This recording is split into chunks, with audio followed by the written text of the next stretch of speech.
Since 2007, Fireball Run has been the most epic adventure rally in America.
evening. I'd like to call the May 7th, 2013 Longmont City Council meeting to order. This is a regular session. Could we please start with a roll call?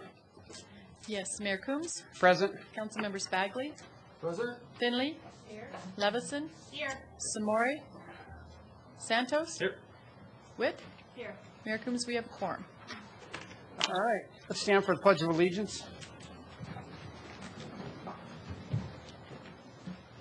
I pledge allegiance to the flag of the United States of America and to the republic for which it stands, one nation, under God, indivisible, with liberty and justice for all.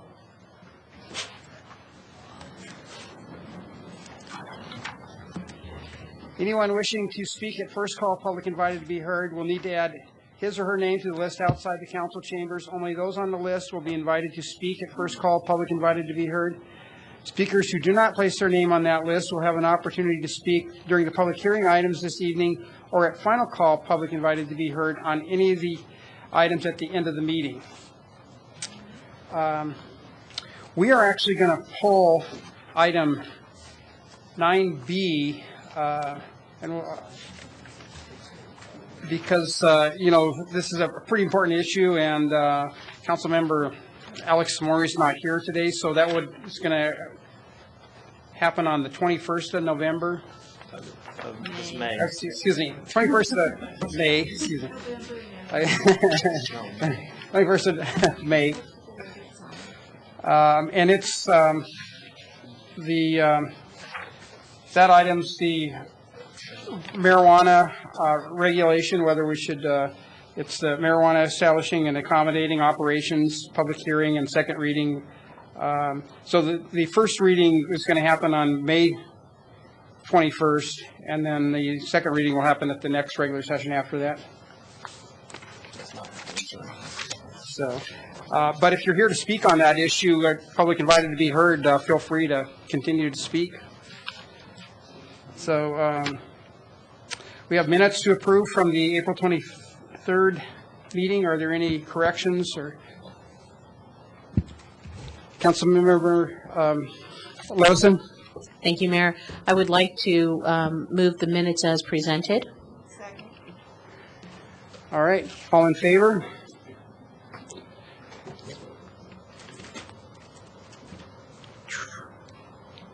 Okay, it passes 6-0 with Councilmember Samori absent. Mayor Coombs, you have one submission of document tonight for item 9C. We presented a new Exhibit A. It's at your desk. It's an image. You had an incorrect one in the packet. Okay. This is the actual mural that will be developed by Front Range Community College. All right. Thank you. So, City Manager, any reports? Yes, Mayor, Council, I do have two items. The first item will be presented by Brad Power, and it's related to the Twin Peaks Mall Development Project. Good evening, Mayor Coombs, members of council. I'm Brad Power. I'm the director of the Economic Development Department, and I also serve as the executive director of the Longmont Urban Renewal Authority, and I'm here to provide an update on Twin Peaks Mall, specifically as it relates to our discussions with the Dillard's Department Stores Company. You'll recall on April 9th, LURA, the Longmont Urban Renewal Authority, adopted a resolution authorizing the use of eminent domain to acquire the Dillard's property at Twin Peaks Mall in furtherance of the implementation of the urban renewal plan for the area and the elimination of the blighted conditions on the site. On April 12th, LURA sent a notice of intent to acquire and final offer to Dillard's. This was in the form of a certified mailed letter. The amount of the offer made by LURA was $3.6 million, $3,600,000. That letter and that date opened a 28-day period to conduct good faith negotiations between LURA and Dillard's to arrive at a settlement. On April 15th, during a call between the senior city staff and Dillard's vice president of real estate, Dillard's informed us that the LURA offer would not be accepted. On April 17th, during a phone call, again between senior staff and the same vice president at Dillard's informed us that based on a variety of reasons and factors, their preference is to not be included in the future redevelopment plans for Twin Peaks, and their preference is now to exit the market, the Longmont market. Dillard's then suggested that at that point, the future communications between the two parties would best be handled and conducted through our respective attorneys. April 17th was the last day that we communicated with Dillard's directly. In addition, Lura Special Counsel Robert Duncan had no communication from Dillard's attorney since that time until yesterday. On May 6th, a letter from Dillard's attorney to Lura Special Counsel indicated that Dillard's would settle for the sum of no less than $5 million. And because there's a lot of numbers that have been swirling around, I think it might be valuable just to provide a recap of where we are with these various values and the offers. As I just said, Dillard's is seeking a minimum of $5 million for the real estate. The Lura offer, once again, was $3,600,000. The Lura appraisal, as you'll recall that when we discussed this in April, the Lura appraisal, which was conducted in late 2012, was $3,030,000 for the property. And just last week, the Boulder County Assessor's Office released new assessor information for all commercial properties in the county, and the actual value that's listed under the assessor's revised number is $2,935,000 for the value of the Dillard's property. The good faith negotiation period that we opened when we sent the letter on April 12th concludes this Friday, May 10th. Based on the fact that Lura and Dillard's have been unable to negotiate a settlement, as authorized in the April 9th Lura resolution, Lura's Special Counsel, Robert Duncan, will be instructed to file an eminent domain proceeding with Boulder County District Court within the next week. If Dillard's wishes to negotiate a settlement prior to or after the filing, we certainly remain open to engaging in those discussions. No additional authorization is required from Lura prior to the filing, according to your April 9th resolution. However, we previously indicated that we would inform the community prior to an eminent domain filing, and that was the purpose of my update this evening. Any questions? Thank you. Any questions from council? Thank you. Thank you. We have one more item. Mayor, Council, as you know, Longmont has been selected to be the start city for the Fireball Run. Today we have Jay Sanchez, who's a representative, actually, and Doug Benny and Joe Ward coming forward. They wanted to make a brief presentation to the council and show you a quick video about Fireball Run. We think this is a great event, and it's going to be really exciting for Longmont. Good evening, Mayor, City Council. Doug Benny, Economic Development Manager. Also with me this evening is Joe Ward from Visit Longmont, and we have Jay Sanchez, the Executive Producer for Fireball Run. So I'm going to let Jay tell you a little bit about the event, show you a little video, and answer any questions you may have. Mayor Pro Tem, and members of City Council, thank you very much for allowing us this luxury of including Longmont in the Fireball Run Adventure Rally, which is a live event for the communities, and it is also an entertainment series. We're headquartered out of Universal Studios, Florida. I want to thank, in particularly, both Doug Benny and Joe Ward, as Longmont was a selection based entirely from our production on the basis of your economic vibrancy. So we're very proud to announce to you that we've come here because you are a fantastic community, very vibrant economic development, and a great area to invest in, and that makes a prime candidate for Fireball Run to be a destination. Our final destination in Fireball Run series is in Riverside, California, and that's also a great thing because it raises Longmont to the level of another prominent California community that's also very vibrant and economically progressive. But again, if it wasn't for these folks over at Visit Longmont and Economic Development, we wouldn't be here. We're going to go and let you see a little teaser from 2012 season, which is Fireball Run Northern Exposure. Fireball Run aids also in the recovery of America's missing children, and to date we have been fortunate enough to recover 38 missing kids. Thank you very much. We're going to show you a little preview.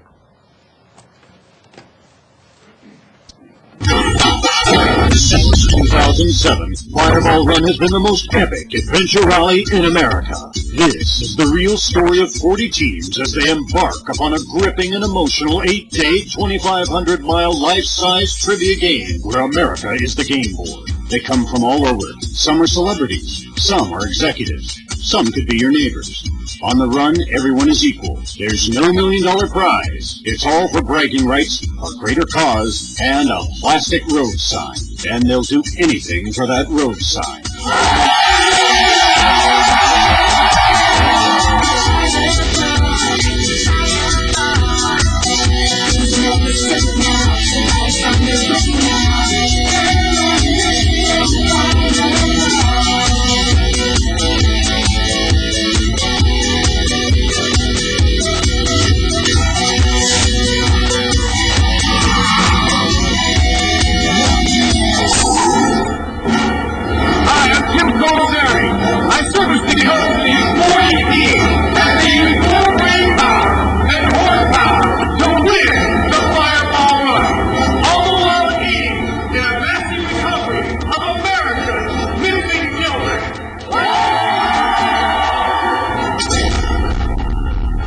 Your first mission, navigate to this locally inspired epicenter of Operation Neptune.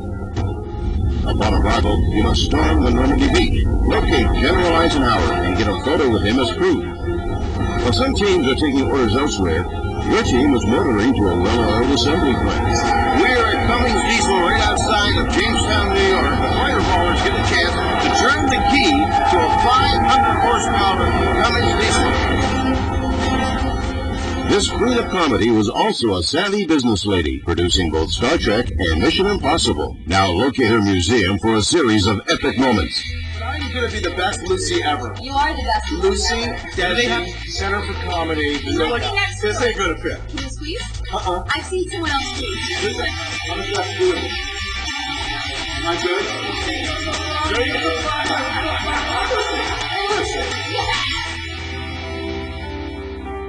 I In 1955, Lucille Ball won the Emmy. We do not allow people to hold our Emmys here at the Lucy Dozen Center, and at the Fireball Run, these people are the first people to ever hold the Emmys. Well, I know Lucille Ball was a pioneer in her industry, and she's missed.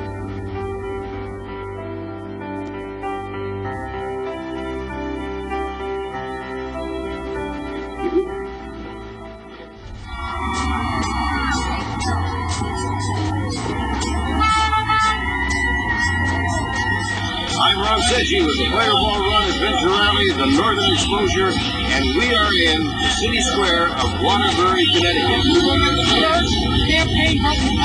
Roll to the Manitowoc Museum. Find America's first campaign button. Take a seat at the rubberized desk of Charles Goodyear. Then dash across the street to find the first comic book printed and a real Pulitzer Prize. Meanwhile, some teams are driving to Timex headquarters, where they'll hold the very first Mickey Mouse watch. Distribute more missing child posters before checking in with storekeepers at the Waterbury Finish.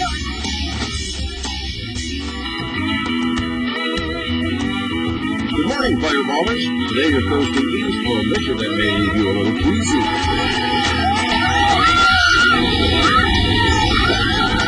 Now off to a place famous for its porky pumpkins, Sanford, Maine. Then paddle around in a 2,000-pound pumpkin the size of a small car. Be careful not to tip over, or you'll have to do it all over again. When finished, jump into your jalopy. Get to a banquet and grab your costume, then go on stage to perform for a rather picky set of genuinely judgmental Broadway judges.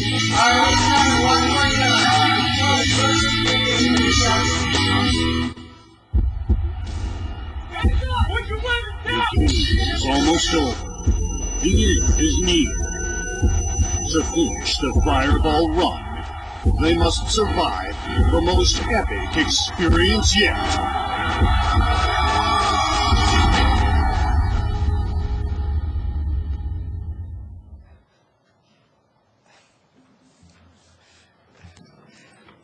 Wow, that was good. Thank you, Jay. Council members, I'm happy to answer any questions that you'd like, and we're very, very happy to be here and very privileged to include you as part of our journey. Well, we're quite honored as a city and as a council for you to selecting our city. So thank you, Jay. We really appreciate it, and we'll do you proud. We'll see you in September. All right. Thank you. Thank you.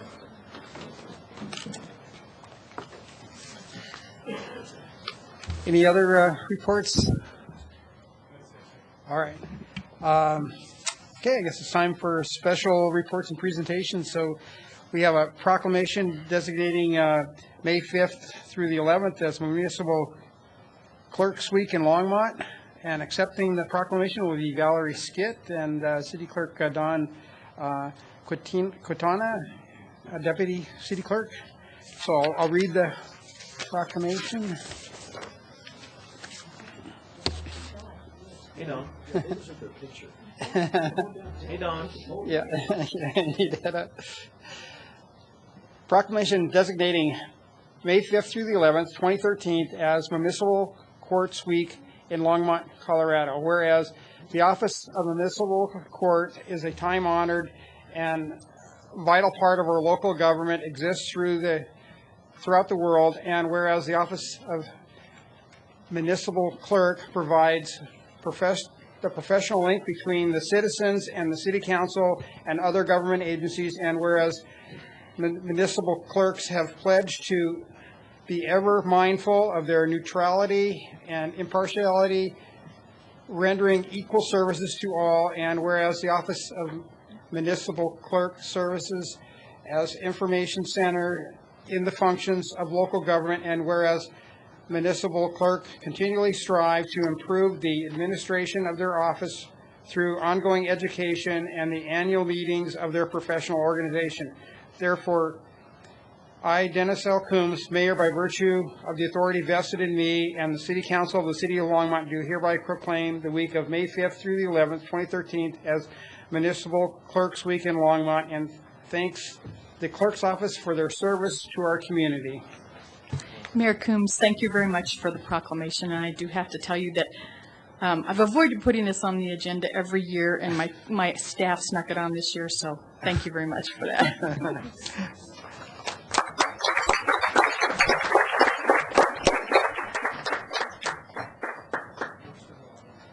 Where's Sarah? Michelle?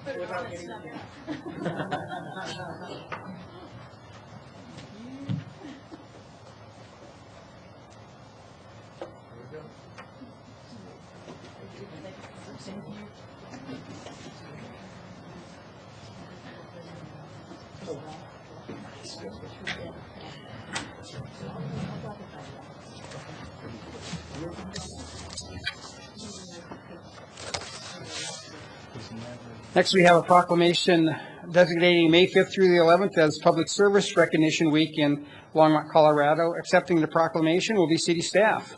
So I'll read the proclamation.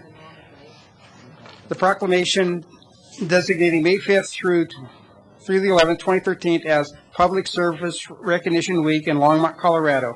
Whereas Public Service Recognition Week has been celebrated the first Monday through Sunday in May since 1985, it is set aside to better inform residents about the broad variety of services provided by the government. And whereas the City of Longmont has a long and proud tradition of providing wide variety of services to its citizens, such as police and fire protection, emergency response, trash and recycling collection, street construction and maintenance, traffic control, animal control, code enforcement, forestry, water and wastewater delivery and treatment, economic development support and services, library services, youth and senior programs, recreation programs, museum and cultural programs, park construction and maintenance, planning and engineering, courts and probation services, electric and telecommunication utilities, and whereas the employees who provide these direct services are supported by additional public service providers such as administrative support personnel, custodians, clerks, fleet maintenance workers, risk management personnel, purchasing and contract employees, accountants, cashiers, payroll clerks, and human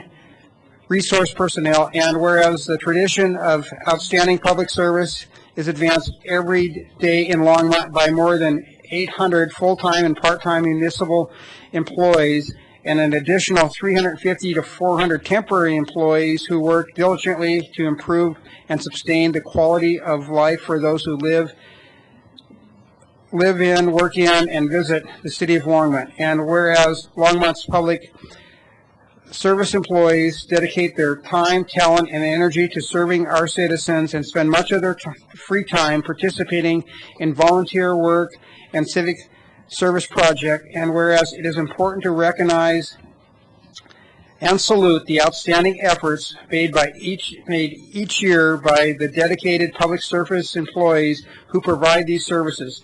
Now, therefore, I, Dennis L. Coons, Mayor, and the City Council of the City of Longmont do hereby designate the week of May 5th through the 11th, 2013, as Public Service Recognition Week in Longmont, and urge all citizens to provide a word of encouragement or thanks to any public servant they encounter during this week. So, who's Harold? I think Harold should get this. Actually, Sandy indicated that I guess we get everybody come up and take a picture with the mayor that's staff here today. Okay. So All right. we will get everyone, and I will take the picture. All right. So. Sure. Actually, that would take a picture.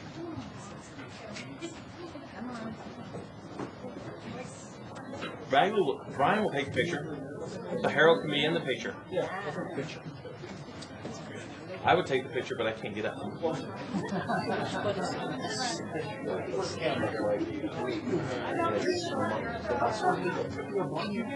Yeah.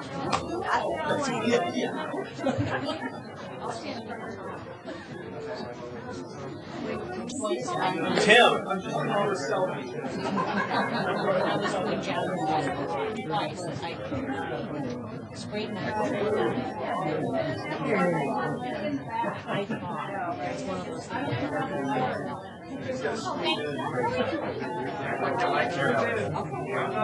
Greg. That's all city staff. Commander Earhart.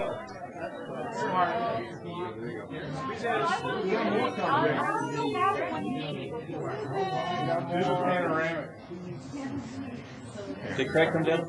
Hang on, we got some more. Step up on the step. To be back for Casey, back where it was head.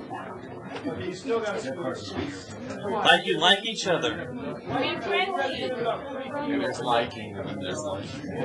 All right, everybody. Bacon and cheeseburgers.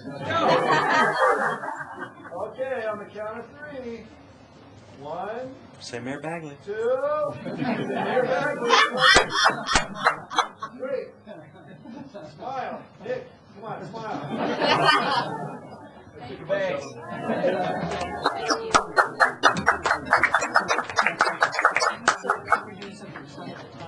No, I said no. I saw 8. And what happened was I was walking, and it looked like water. And I went down on my left knee, Yeah. like this, and then like that. So,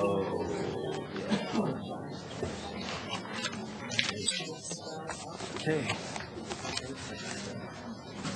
So all the people that signed up for first call and public invited to be heard on item 11C, we'll hold your testimony until we actually get to that item. But people that are here signed up for any other item or 9B, please feel free. So the first person is Bill Hickey, who signed up on 9B.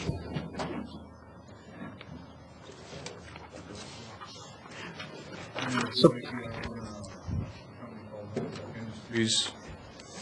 I've been. Can you state your address too, please, for the record? It's 20 Bowen.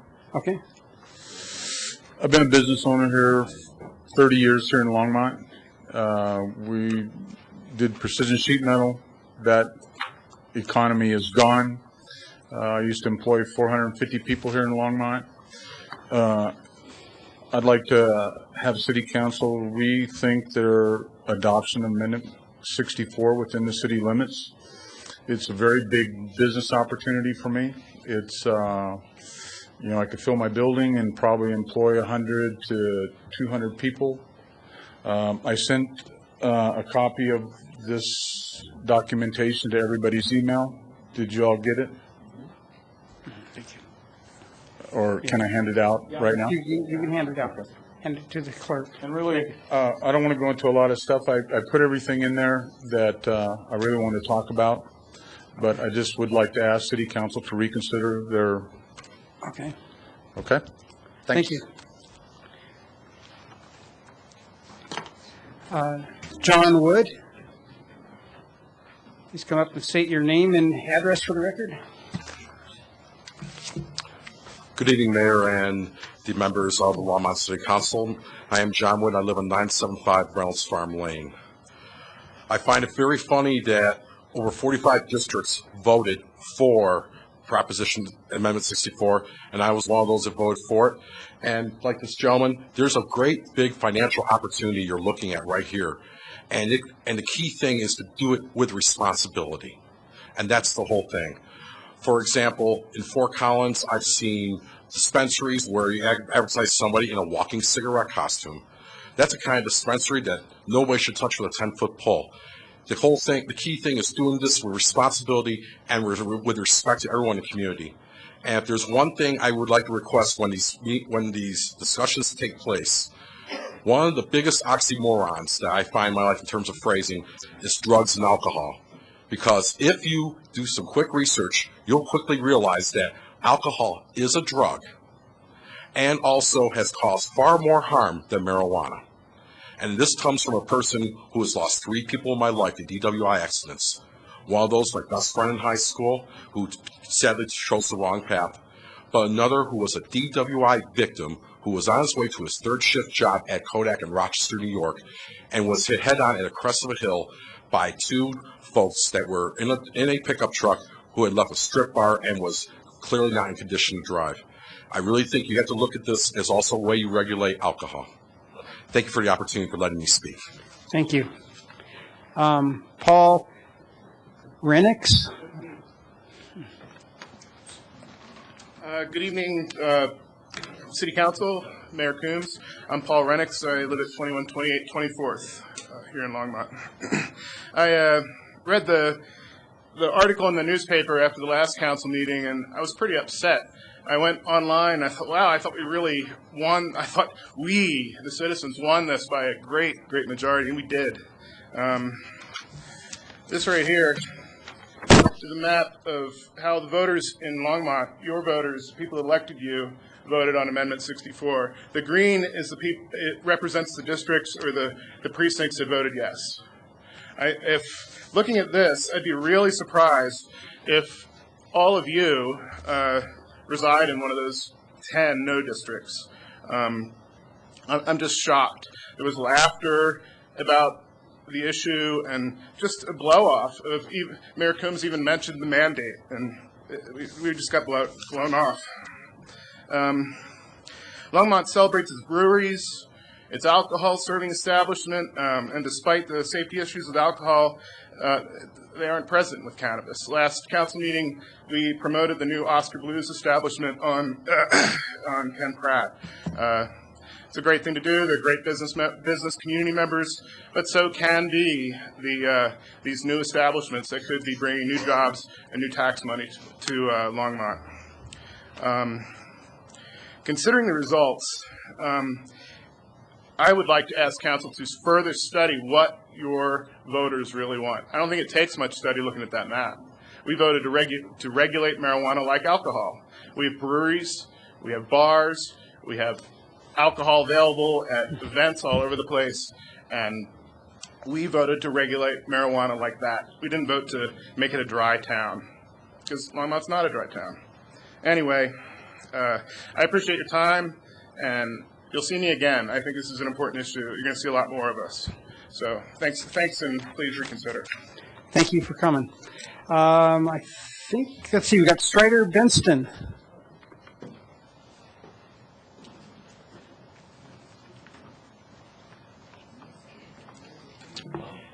Didn't realize I was up so soon. Strider Benston, 951 17th Avenue. First, I would like to thank and congratulate our state legislators, especially Matt Jones and Jonathan Singer, for taking and leading our state in a number of serious steps forward marriage equality, immigration reform, and especially gun safety and sanity. We saw last week the gun thug crowd down in Houston, whose entire game was to sell as many guns as possible to everyone, and especially, and I mean this, especially criminals and crazy people who use them to create more panic so more people will buy more guns. The new president spoke of the war of northern aggression. Wonder where we heard of that.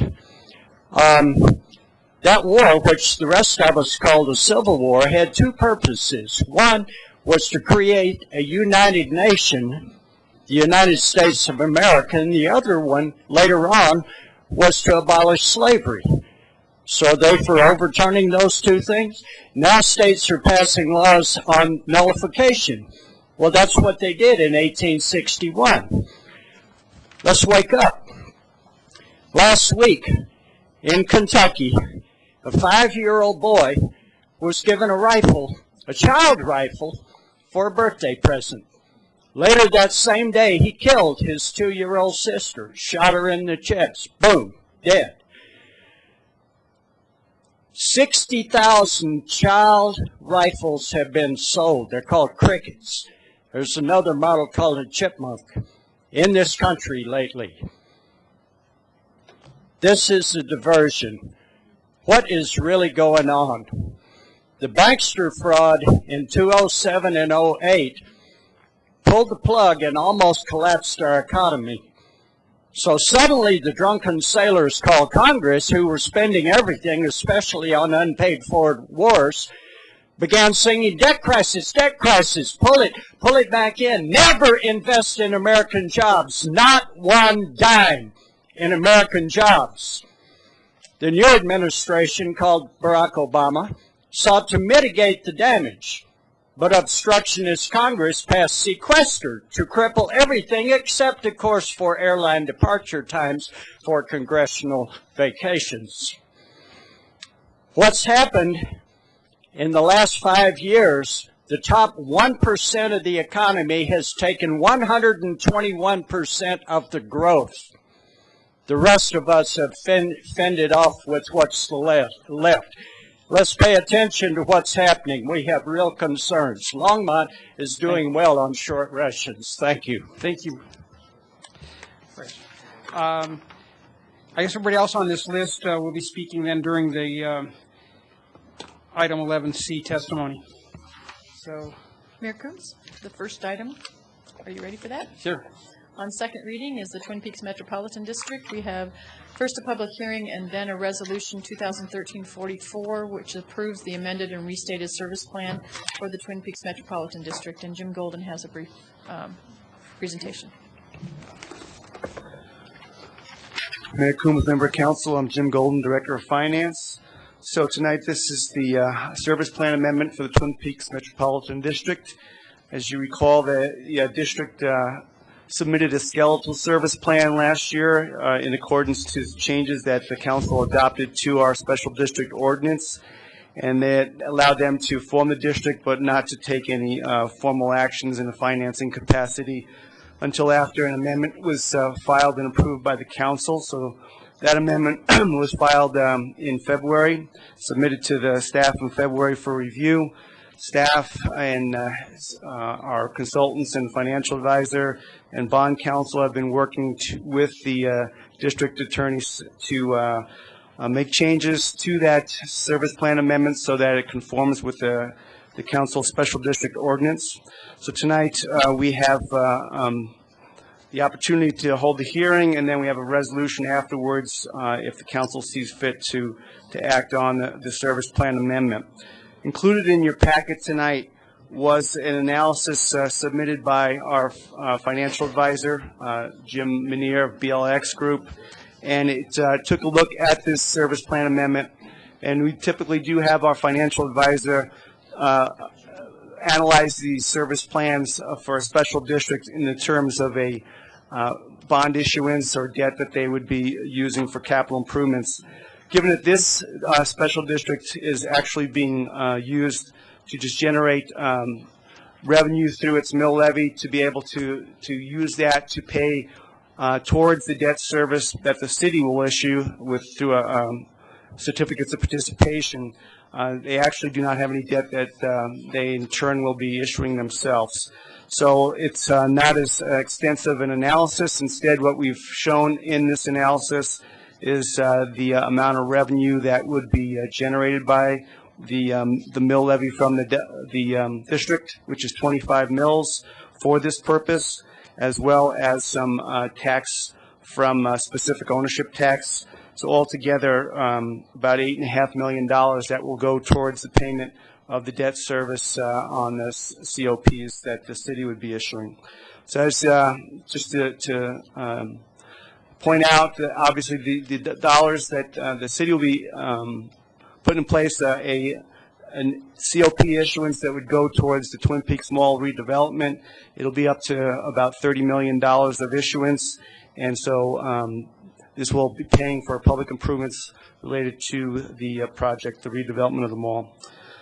So tonight, we also have here in the audience from the developer, we have the developer himself here in the audience, Alan Ginsberg, as well as Mary Jo Doherty with the legal firm of McGee Cisneros, who put together the service plan amendment. So we are here, and I'm going to ask Mary Jo to come up and make a few comments before the public hearing, and then she'll be here and staff will be here to try to answer any questions you might have. Thank you, Jim.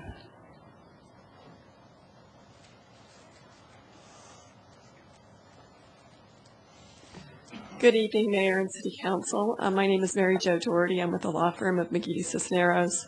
Our address is 450 East 17th Avenue, Denver, Colorado.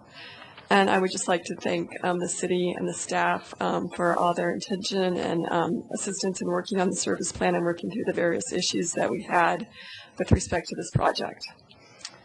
I don't have a lot more to add based on what Jim already told you, but basically what the district is a financing mechanism that's going to be used to generate property taxes to help pay for the public improvements that will be constructed by the district. And then a lot of the improvements will be dedicated to the city, the water, the sewer, the external streets, and then the district will actually maintain the on-site improvements. Okay. Does anyone have any questions? Any questions? All right, seeing no questions, I'll open this up for public hearing then at this point. Is there anyone from the public that would like to speak on this item?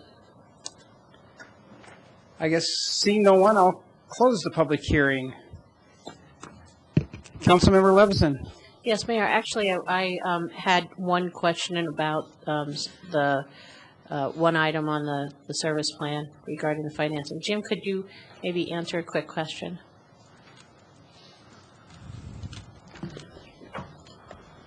The I didn't bookmark the page very well, but oh, actually, it's on page 13 of the agreement, page 53 of our packet, talking about the debt issue. It says that we have to, the district must be scheduled to mature and pay the debt 40 years after the date the City Council approves the amended and restated service plan. The district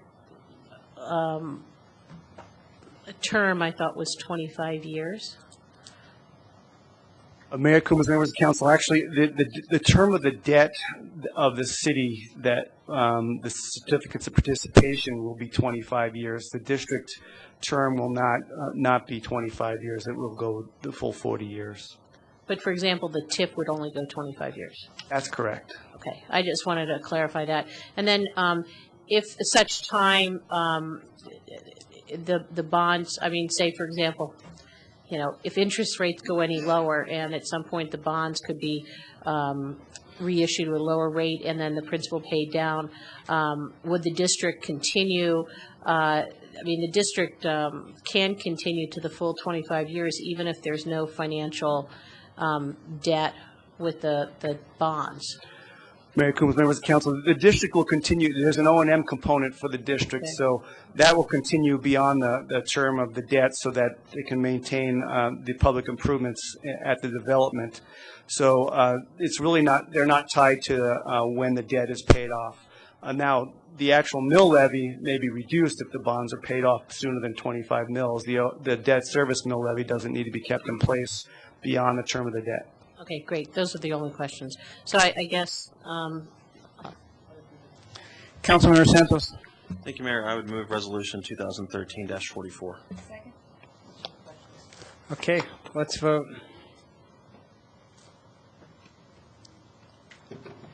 Okay, that passes 6-0 with Councilmember Samori absent.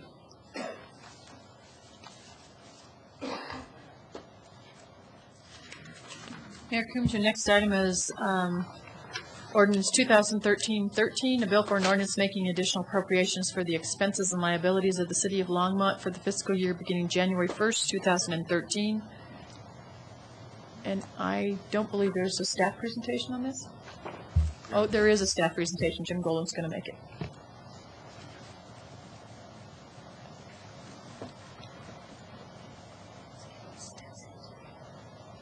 Hello again. So Teresa couldn't be here tonight, so you got me as a fill-in for this one, and I'll do my best.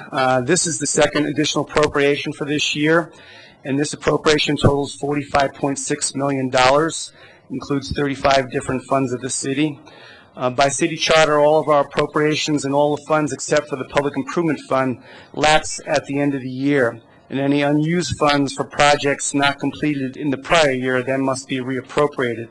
So this appropriation ordinance includes those type of reappropriations. Over $43.7 million of it is carryover of CIP and non-construction projects that were budgeted in 2012 but not completed by year end. And then the remaining $1.86 million of appropriations here are new funds that were not previously included in a prior budget, and those includes grants and donations and other unanticipated revenues, as well as additional appropriations for 3 CIP projects.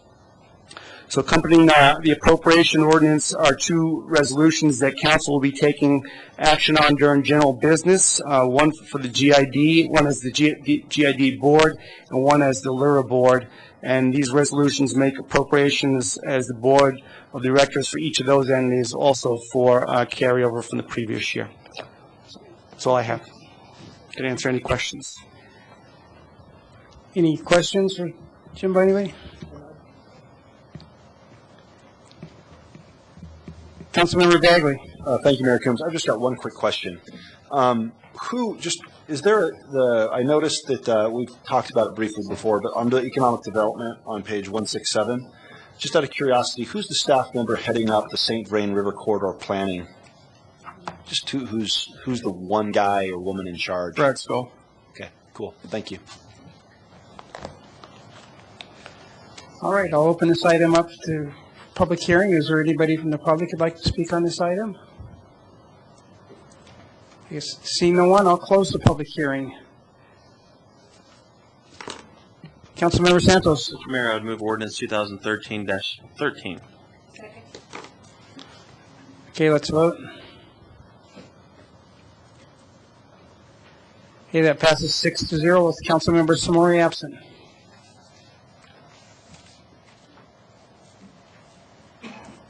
Mayor Coombs, your next item is ordinance 2013-14, a bill for an ordinance amending the 2013-2017 capital improvement program. And there is no staff presentation on this item. Okay, any questions from council on this item? Okay, I'll open this up to public hearing. Is there anybody from the public that'd like to speak on this item? I guess seeing no one, I'll close the public hearing. Councilmember Finley. Mayor, I would like to move ordinance 2013-14. All right, it's been moved and seconded. Isn't that 2013-13 or is it? Okay, Susan, got it. All right, let's vote. Okay, that passes 6-0 with Councilmember Samori absent.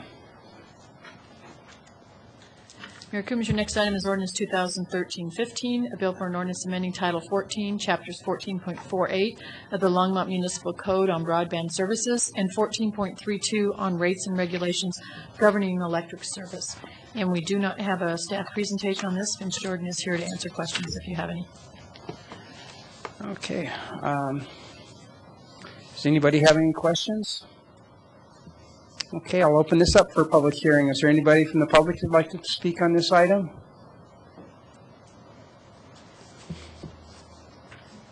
Please state your name and address for the record. Strider Benston, 951 17th Avenue. As a pretty much uninformed but very interested member of the public, I would just like to hear some explanation as to what the amendment refers to. Being one who is personally burned by the big telecom companies, I would like to know when and how we might expect access, and is it going to be neighborhood by neighborhood or unit by unit, and when's it going to start, and what's the process over whatever period of time? Could you just give some kind of a general statement on that? I'd appreciate it. Go ahead, Harold. Mayor, Council, next Tuesday during the study session, it is dedicated to looking at the broadband program, and we're going to present the business plan and go over the build out of the system and what we're ultimately looking at the end of the project. So what I would say is all of those questions will be answered next Tuesday. All right. Thank you. Okay. Councilmember Santos. Thank you, Mayor. I would move ordinance 2013-50.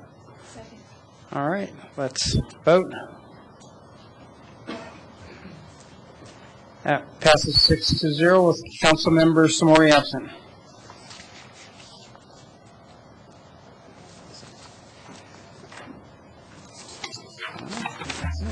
Here comes the next item is your consent agenda. Item 9A is ordinance 2013-16, a bill for an ordinance authorizing the city of Longmont to lease the real property known as Van Scram Municipal Airport Hangar Parcel Number 4 to CAG International, Inc., doing business as Elite Aviation.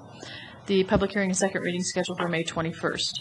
Item 9B was pulled from your agenda. Item 9C is Resolution 2013-38, approving the intergovernmental agreement between the city and the state of Colorado for the Front Range Community College Mural Project. Item 9D is Resolution 2013-39, approving the intergovernmental agreement between the city and Boulder County for release of the Boulder County Fairgrounds parking lot for Rhythm on the River. Item 9E is Resolution 2013-40, approving the intergovernmental agreement between the city and the city of Boulder for its child care services programs. Item 9F is Resolution 2013-41, authorizing a loan from the fund balance in the city's fleet fund to the DDA Marketing and Advertising Fund and providing for repayment of the loan from the DDA Tax Increment Fund. Item 9G is Resolution 2013-42, approving the agreement and temporary construction easement for Roosevelt Pavilion improvements. And that is all, and staff does not need to pull anything from the agenda. Okay. Councilmember Wright. I would like to move the consent agenda. Okay, it's been moved and seconded. Let's vote.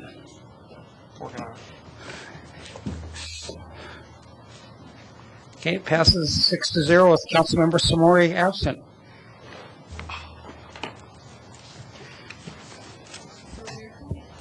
Here comes the first item on your general business is the LGD resolution. So we'll need you to recess. You guys want to take a quick break now? I really need to. Okay, let's take a 10-minute break. Now you tell me where I get up.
Councilmember Santos.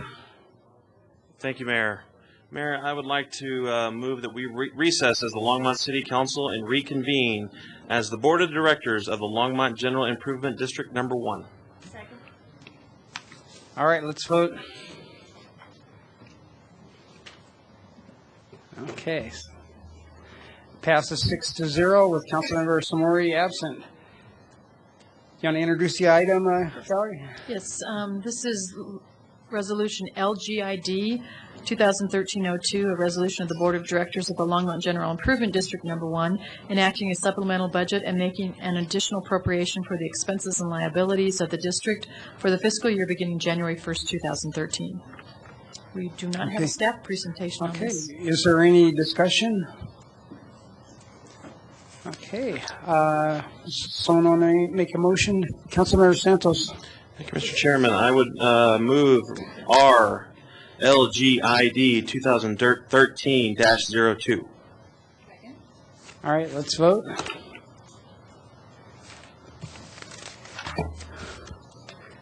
Okay, that passes 6-0 with Board Member Samori absent.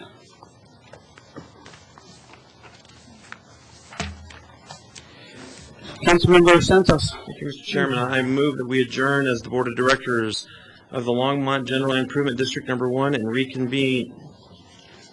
convene as the Longmont Urban Renewal Authority. Okay, let's vote.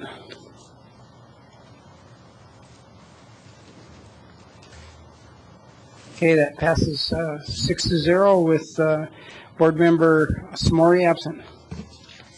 Mayor Coombs, this is Resolution LURA 2013-04, a resolution of the Board of Directors of the Longmont Urban Renewal Authority enacting a supplemental budget and making an additional appropriation for the expenses and liabilities of the authority for the fiscal year beginning January 1st, 2013. There is no formal staff presentation on this. Okay. Is there any discussion?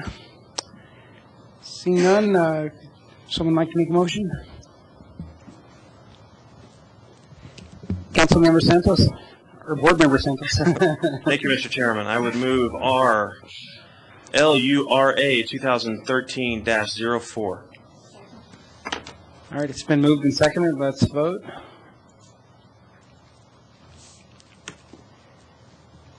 That passes 6-0 with Board Member Samori absent.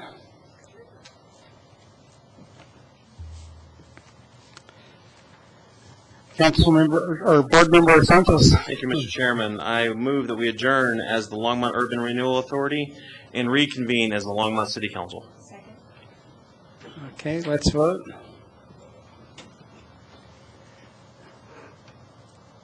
Okay, that passes 6-0 with Councilmember or Board Member Samori absent.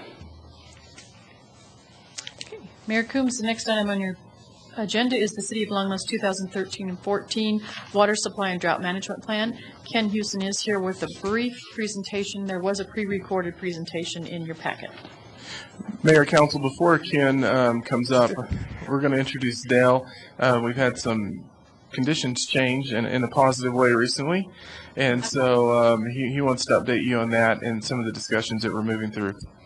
So Mayor Combs and members of council, Dale Rademacher, Director of Public Works and Natural Resources, and there's quite a lag on the screen playing back in the council study session room, so apologize for coming in here last minute. But so the good news is we got more water than what we thought we were going to have about a month ago, especially in March. As you all know, we've had substantial snowfall and rain, both here in Longmont and up in our watersheds. And so what that's allowed us to do is to make projections, and I think Ken touched on it in his taped presentation with regards to the drought study, that we think we may be able to get several thousand acre feet of water into Union. That will allow us to be prepared from a water supply perspective to open the reservoir for boating on Memorial Day. And right now our staff is gearing up to be ready to do that. That is a pretty straight up kind of thing. It's essentially we've got to have enough water over the boat ramp in order to get the boats launched without dumping them in the mud, trying to get them launched. So that's good news. Many folks have bought their season passes out at Union Reservoir that include boat storage and boat launching and that kind of stuff. So the good news is they're going to be able to launch their boats starting around Memorial Day, and we believe it will last most of the summer as well. Probably at least until August, and Kim can give you more precise details on that if you're interested.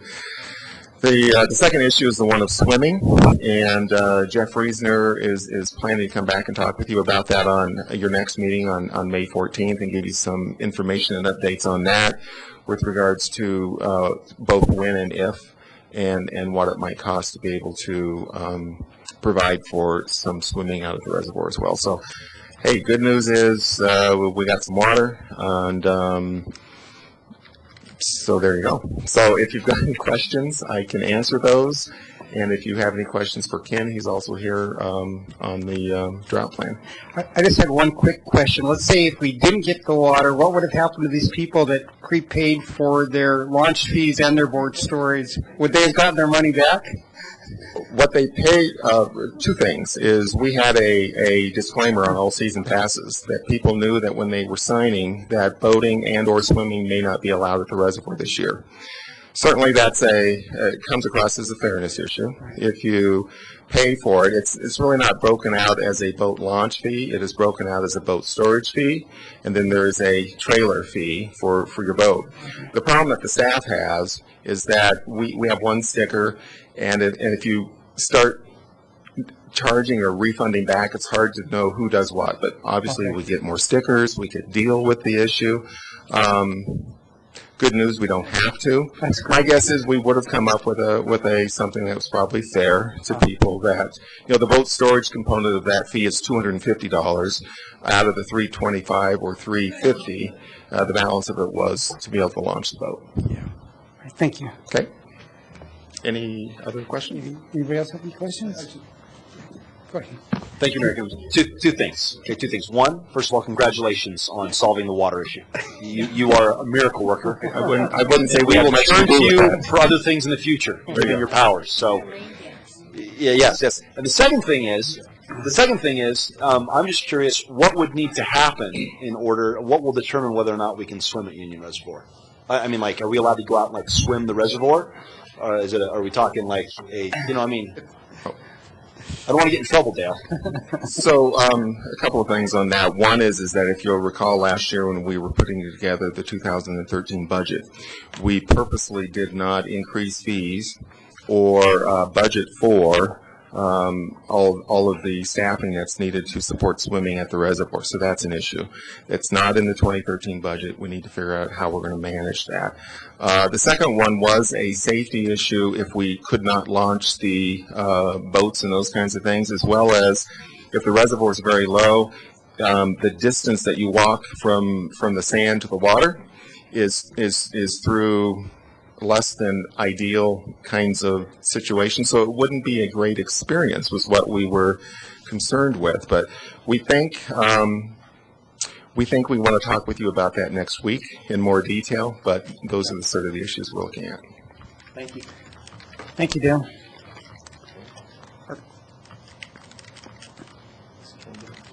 Is Ken going to present too? Okay. Go ahead. Yes, thank you. Ken Mason, Water Resources Administrator. We did do a pre-recorded presentation, so just one brief item to update, and actually an increase in our water supply. In the last couple of weeks, the Windy Gap project has started pumping, and it wasn't projected to pump this year. And there's actually a fairly decent snowpack on the upper Fraser River in the Bertha Pass area, which is expected to yield fairly well this year, and so that's one additional supply of water that will help us.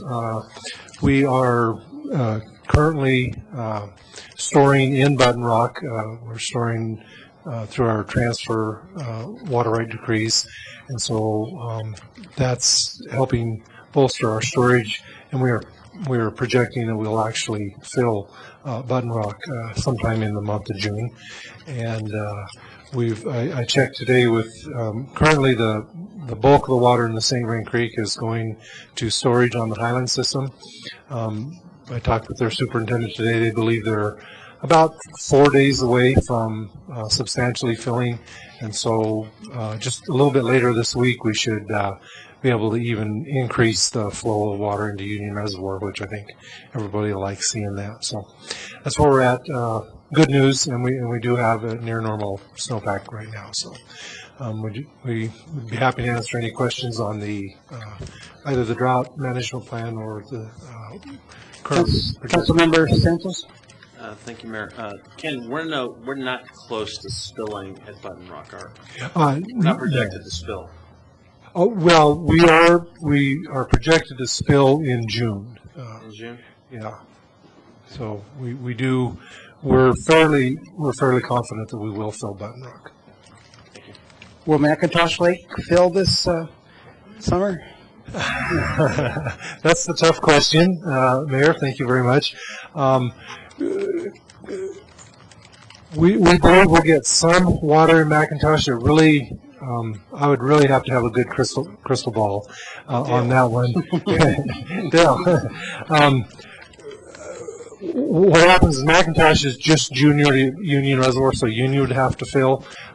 It's not likely that Union would be able to completely fill this year. Just simply the number of days it's going to take. It's when you get this late in the season, you hit the summer irrigation and it'll get called out.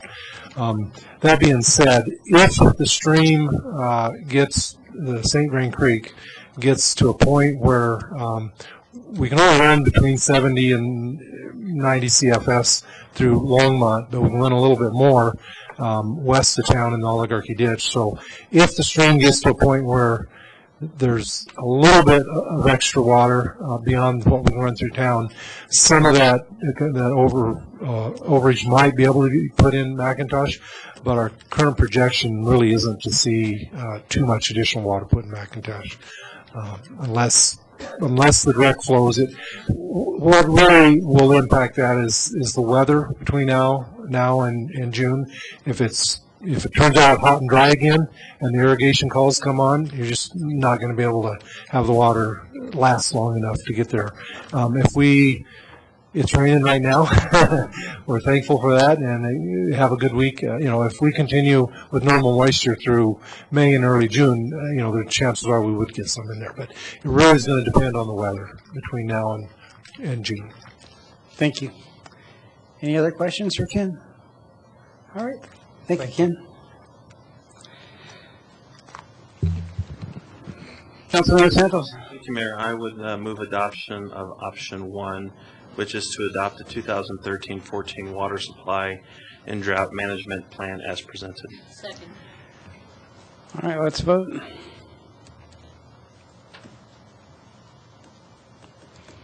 Okay, that passes 6-0 with Councilmember Samori absent.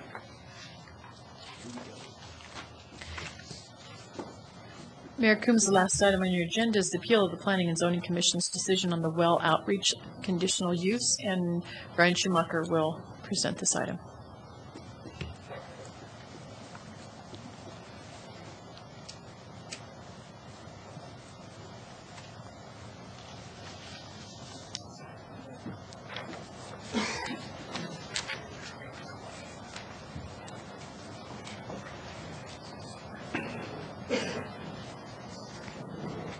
Thank you, Mayor and Council. I'm Brian Schumacher with the Economic Development Department.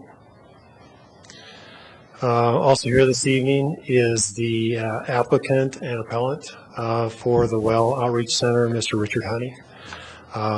Kimberly McKee with the Longmont Downtown Development Authority is also here if Council has any questions for her.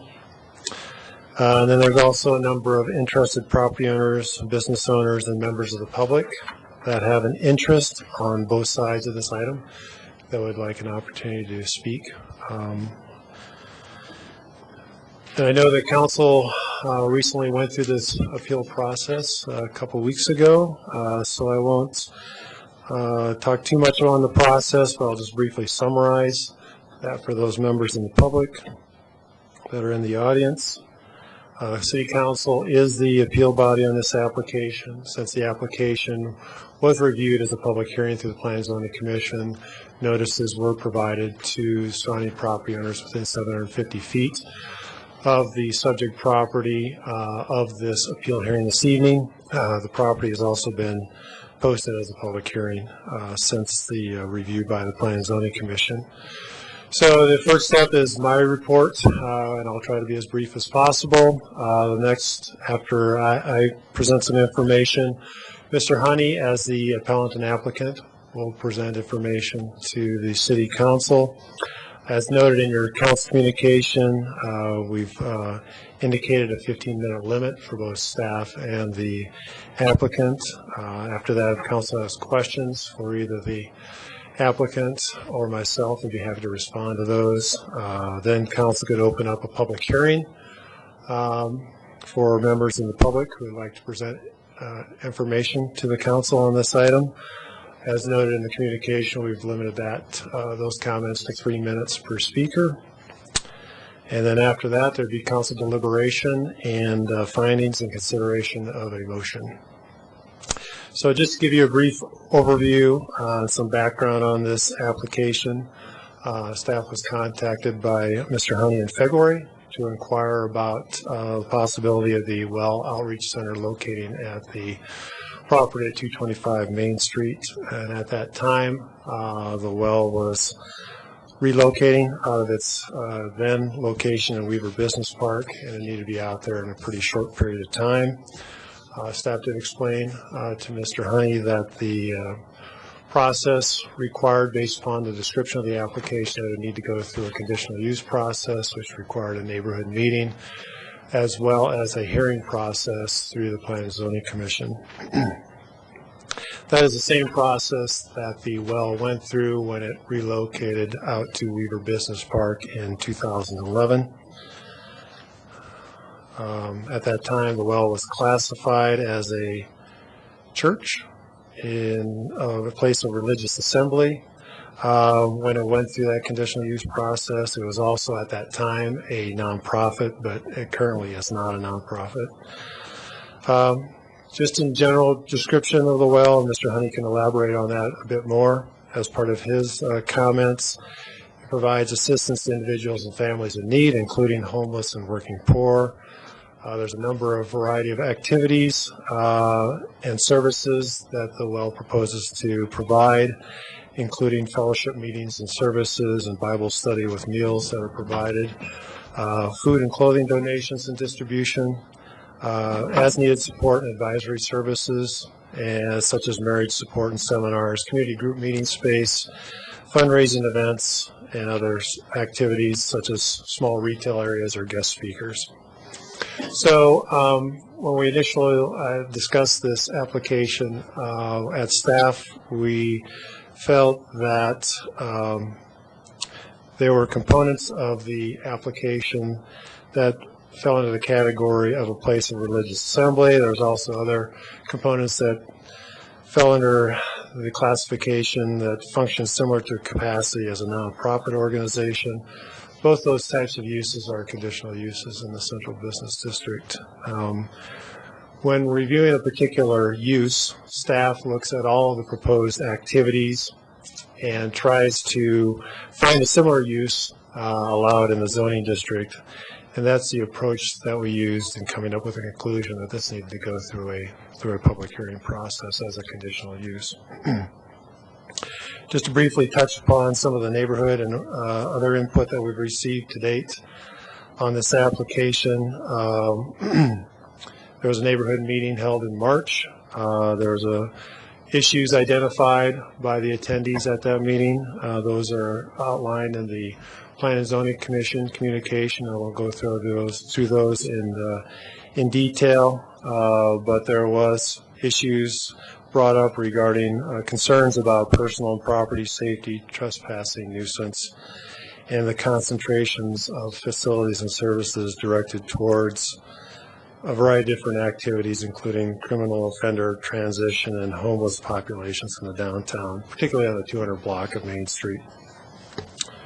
At that meeting, attendees acknowledged that the well's intentions were good, but they felt that this location was not appropriate considering the concentration of other uses in the area and the potential that it could have an adverse impact on their businesses and properties.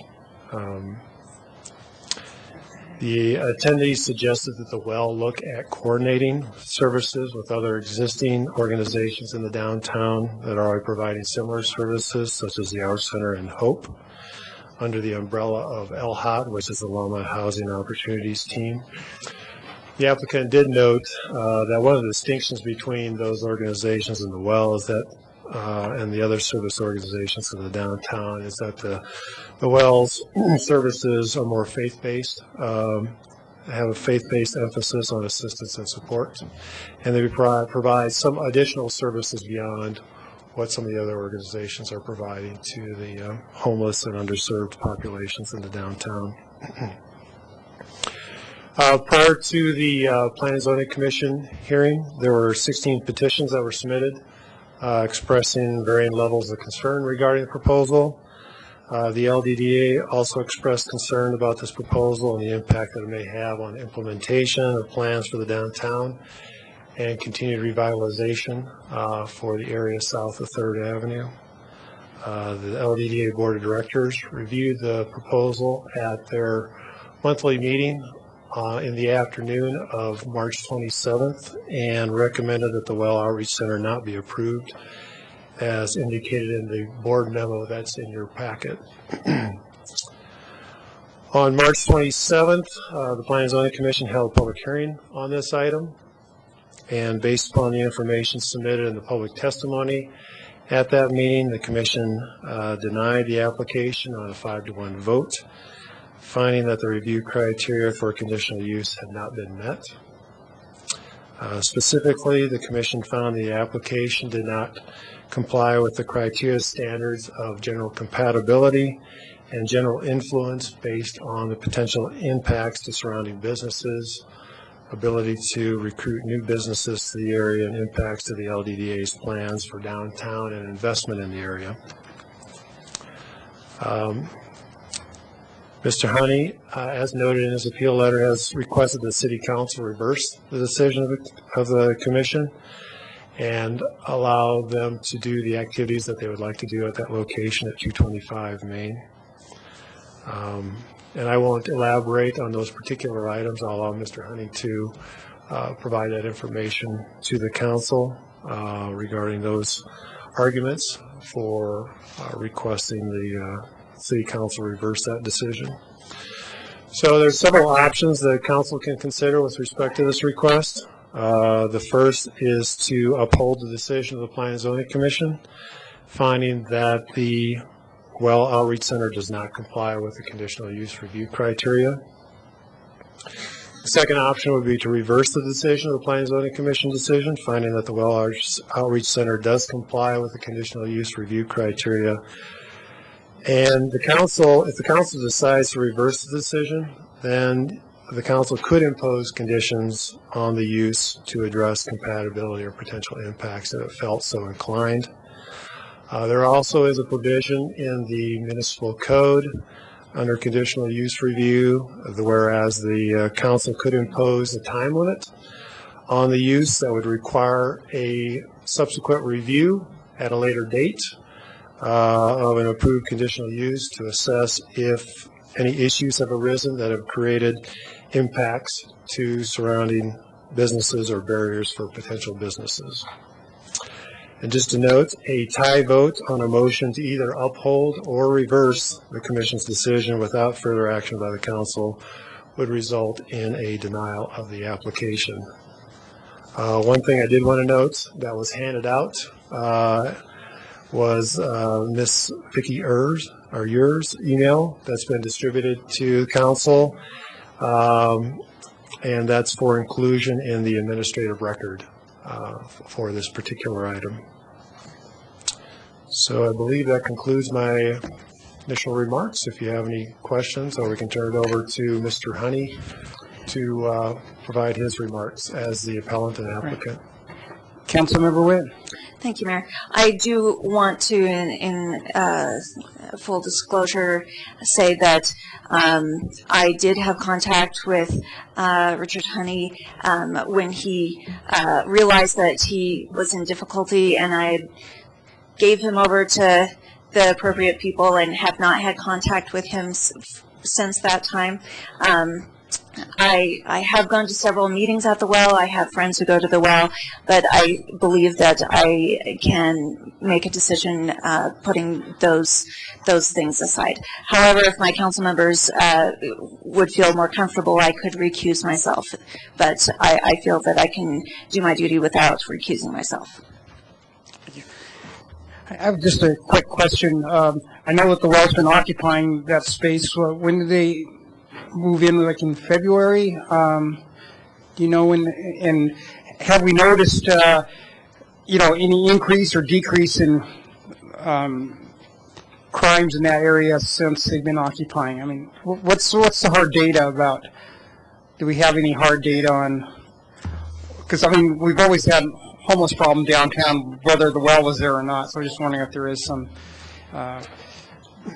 pertinent data that you're aware of. Mayor, as I mentioned, Mr. Honey contacted staff, I believe it was third week of February, about relocating to 225 Main.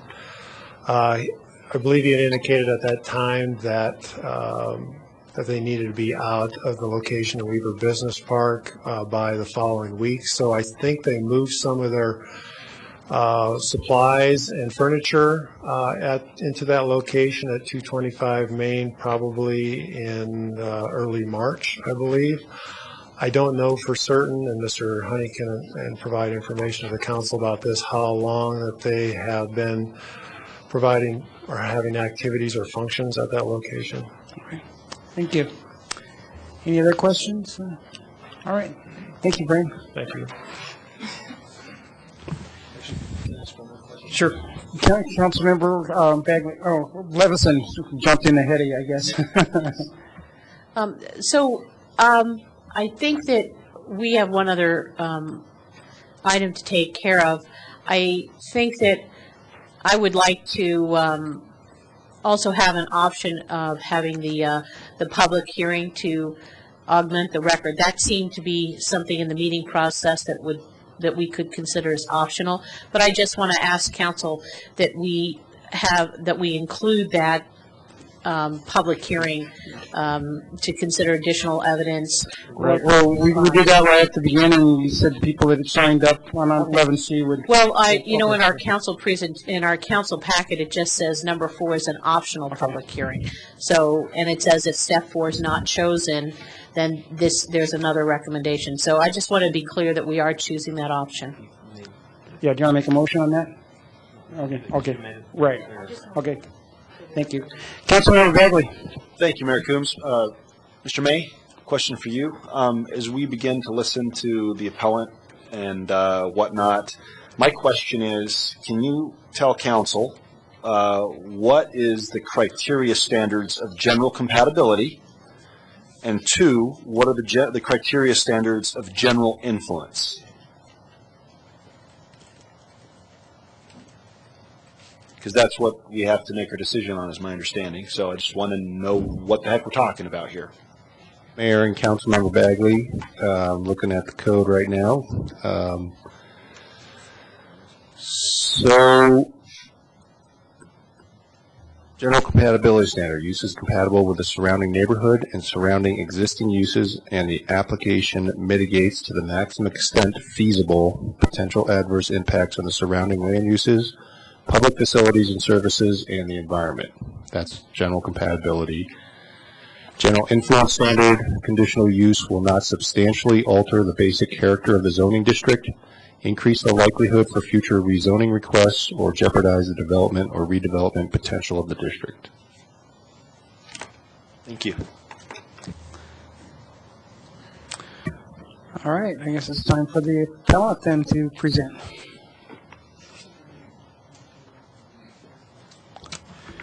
Richard Hunt, 2038 Red Cloud Road, Longmont. Good evening, Mayor, Good evening, Mayor Pro Tem. Good evening, Council. First of all, the well has been in operation in Longmont since 2006, reaching out to the homeless and those in need. And Longmont City Council has supported us in the past, and I want to thank you for your past support. We were also instrumental, one of the parties that were instrumental in setting up the overnight warming shelters with the churches here in Longmont, of which the city was very supportive back in 2007. So I want to thank you for that. In 2011, we moved out to Weaver Park, Weaver Business Park, hoping to create community out in there. We even purchased a shuttle bus to provide runs from downtown out to our center out in Weaver Park.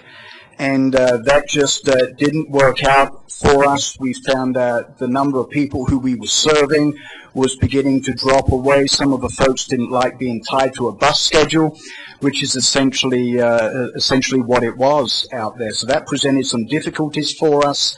And our financial base, our donor base started to drop off at that time.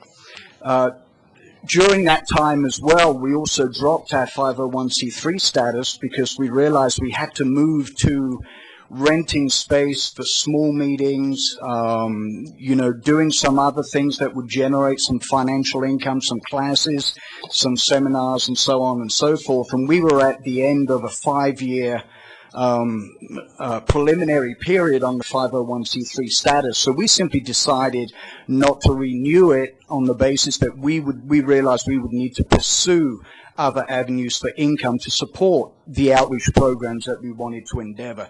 So I know planning and zoning had some questions about why we were no longer a 501c3. It's simply that we had to engage in commercial activity to support the programs that we were doing. So we did move back to Main Street. Actually, March 7th, Mayor, we moved into 225 Main Street. And, when we realized that property was vacant and had been vacant for a couple of years, and actually a property that is occupied rather than derelict is a property that is far better used and less likely to attract vagrancy. It was a property that was in a good location because that is where the needs were. And I will address general compatibility. I would say because of the homeless situation down in that block, we are in fact very compatible with that part of town. And so I will come back to that a little bit later on. We did some due diligence. We know that Pizza Hut was in that location. We also know that Labor Finders had been in that location. They had held meetings in that location. There had been large numbers of people in that location based on the occupancy of the building. So I actually was very surprised when I spoke to Mr. Shoemaker, and I know he's doing a wonderful job, but I was surprised that we had to go through the conditional review process. We actually didn't think that we would have any problem being located in that district and doing the kinds of outreach that we wanted to do. As I said, the building had been empty for some time. We did make application, and I was very surprised that we had to do that. We were told that we could not hold a public meeting without going through the conditional use permit process. I will tell you that when people are dependent on a meal and on spiritual fortitude, that it's very hard to take that away. So we did continue with kind of our members only, but we have not been promoting or advertising in any way at classes for married couples or personal development or business networking meetings, which is some of the other activities that we had. The coffee clubs, the BNI networking groups, and the general community networking groups. We had been a place where folks could meet and use our space. So we had refrained from doing that activity, and that's what we want to be able to get back in to do, is to open that space just for public use, like the other buildings surrounding us, the other businesses surrounding us. The petitions that were filed against our planning and zoning application all detailed existing problems with the homeless. The communication was that the well would make it worse, yet the written petitions detailed existing problems in parking lots, in building entrances, and I believe that as a tool in that block, we can make that situation better, not make it any worse. It's already there. So to say the well would actually draw more homeless and create more problems, I think really is a matter of perception on that. The LDDA did write their letter and say that on the basis of the fact that we would change the character and nature of the business district, they would prefer that we would deny the application. The only way that we would change the character and nature of that business district is to get it cleaned up and make it better, provide the people down there with hope, with fellowship, with family, which is what we do, and provide a place for them to go instead of hanging out in other people's parking lots. So I really do believe that it would not be a detrimental change of character in that business district down there.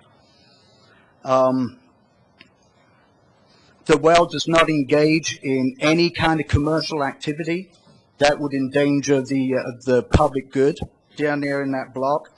In fact, I would say that the well serves the greater public good, considering that the halfway house, the in-between, and the Dickens are right down there within a couple of 100 feet, and those are the people that we are able to reach out to and able to serve. We need to be within walking distance for those people there so that they can use the facility and we can be of service to them. I did go meet with the LDDA. I met with Kimberly McKee and Bill Sawyer on April the 17th to ask them to withdraw their objection to the well being in that block. They decided that they would not withdraw their objection at that time.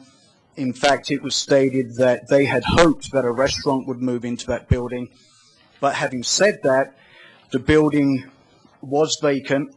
There was an owner who had a mortgage. It had been vacant for 2 years, and we needed a property to move into. So we entered into a legally binding lease agreement with terms that met the needs of both parties on that property. And we are not a restaurant, as you know. We are in the property. Our sign permit application is on hold pending a decision. Even though this decision will affect the nature of how we conduct what we do at 225 Main Street, we would like to get our signage done and hope that this petition is approved.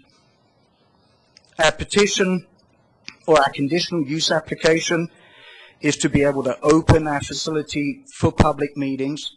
We are a fairly small space. We're a Class B building, limited to 49 to 50 occupancy, I think, so we're not a high impact space.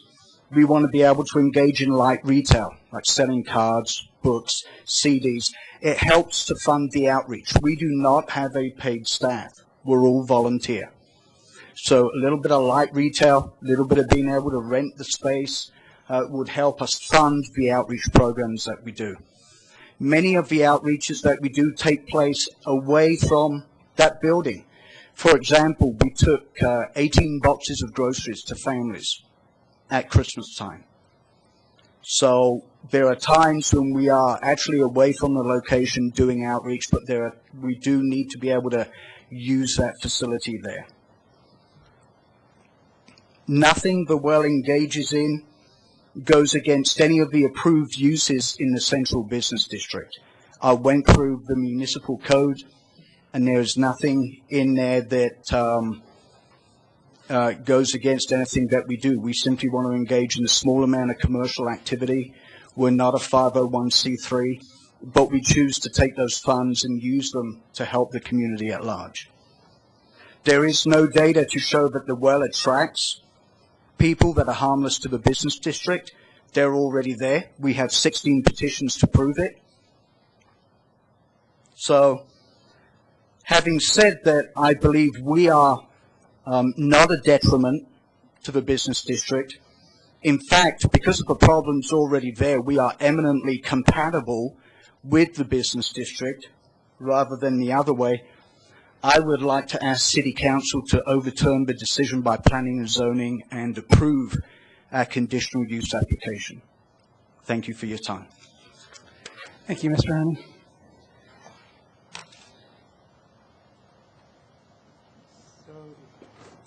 Does anybody have any further questions for the applicant at this point?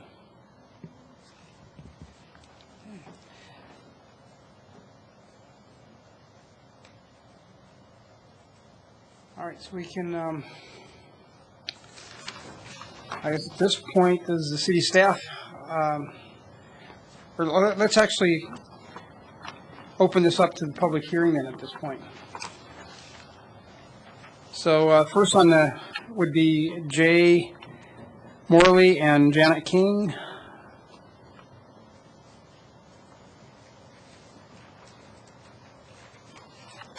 Hello. My name's Jay Morley, and we own two buildings at 246 and 240 Main Street in Longmont. Right now, we have the Hope van behind our building, and in the parking lot, they're handing out food, and we've had more than enough trouble with the people that are involved in that. We've had people defecating, urinating, dumping trash around our building and all the other buildings on that block. And even though there's toilets provided, they still do it in the alley and around our property. There's two officers in place in the parking lot to keep the peace, which are paid for by the taxpayers. And I don't think we need another location like that. I think there's plenty of services that are already available for the homeless and for people that have that need.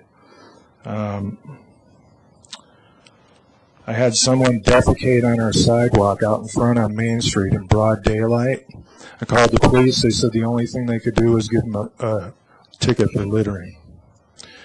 So I don't, you asked for hard evidence, Mayor, and I don't think you can get hard evidence when the police officers' hands are tied. They can't really do much about the homeless situation. They're protected by the law, so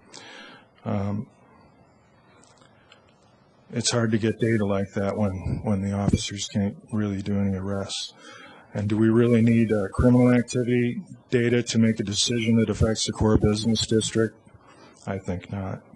As property owners, we feel that the project for the Well Outreach Center, although well-meaning, is misplaced for the location, and a more suitable location should be found. There are more than enough services in place to adequately provide assistance to any of those who need that assistance. And I was wondering if Mr. Honey, it seems like he went backwards. You know, he signed the lease first, and then he tried to get approval. I would think that you would apply for approval and then get the lease signed before you do a business like that. So that's all I have to say. Thank you very much. Thank you. Next is Sherry. Could you please come forward and state your name and address for the record? Mayor Coombs and the city council members, Sherry Burge, 2100 24th Avenue, Longmont. I've been involved with the Well since they were at 3rd and Main, Weaver Park Road, and now here on Main Street. I just want to let you know that the Well has really served a good purpose for not only the well-being of individuals that are homeless, individuals that are without jobs. When they come in there and they get a meal and they get some counseling and they also hear about jobs that are available around town. Sometimes they start at the Hour Center and they move on from there to get productive jobs where they're paid. And this isn't just a thing where, okay, come in and get a meal and get a little counseling. This is for the heart, this is for the mind, this is for the body. And these people, there's a lot of people that have gone on to do bigger and better things because the well has afforded them that. We gathered up clothing. We have counseled these people.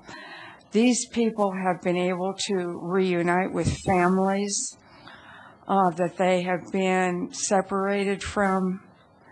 There's been a lot of good. And this last gentleman was talking about people that come and maybe there's problems in the alley with them defecating and urinating.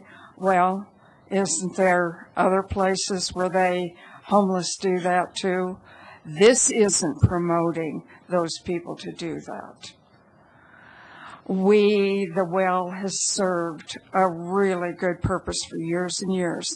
And Richard Honey has been dedicated to helping people mentally, spiritually, and physically to get on with their lives. And it serves a good purpose. All we're asking for is to be able to go on and help people that can't help themselves a lot of times unless they're given a leg up. So we would really, really appreciate if you would just really take this under advisement and let us continue the services that we've been doing for years and years. Richard's very dedicated. So, thank you. Thank you. Jackie Skaggs?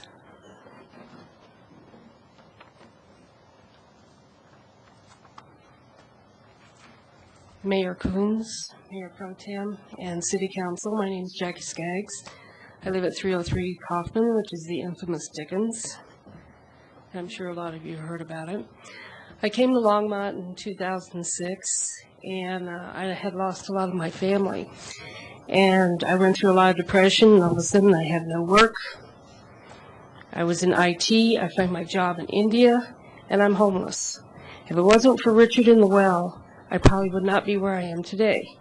Today I'm a subcontractor at IBM. I feel that getting the spiritual support I got at the well helped me pull my life back together. And I was never in my life ever homeless. It is frightening beyond compare. You're used to having a home, a car, everything, and all of a sudden it's gone. I really think that Richard's doing a lot for the community. I've worked with Bray at Hope. I've worked with Sandy at the Hour Center, but I got the most help from the well. And as a single person, the single people of Longmont need a facility like the well to go to where they feel like they do have family. We have networking there. A lot of people find out about jobs in the community and where they can get help. And that's just not available at the Hour Center. It's not available at Hope. Hope gives you food. The Hour Center gives you food. You need to know how to get your life back on track. I hate to see Richard be thrown out. I mean, I've seen the people down at Hope and what they do. A lot of the homeless that are coming to the well are people looking for help. They want somebody to hear their voice, to help them get their lives back together again. And I think it's really terrible that a church group is considered unsuitable for downtown. I know you're trying to redo downtown. Take a look at 3rd to 4th. It's a ghost town. Every retail business is going under in that block. And now you have a business that's operating in a vacant building that's been vacant for 2 years. I worked for Labor Finders at one point, and they moved out of there, and there's been nobody there. And having somebody in that building is much more productive than having it sit vacant, because that draws in criminals. And now you have a vacant grocery store next door. I don't see anybody moving in there. And 3 of the businesses up on 3rd and 4th are moving out. So I'd really like to see, I know there's a lot of conflict with the businesses in the area. I think a good resolution is to give the well a year probation to operate at that site and to be revisited at the end of that year to see if they're not really suitable for the site. But I do think they should be given the chance to operate and continue the good work they're doing for the community and the people of Longmont, Colorado. And I thank you for your time. Thank you, Jackie. Barbara Templeton?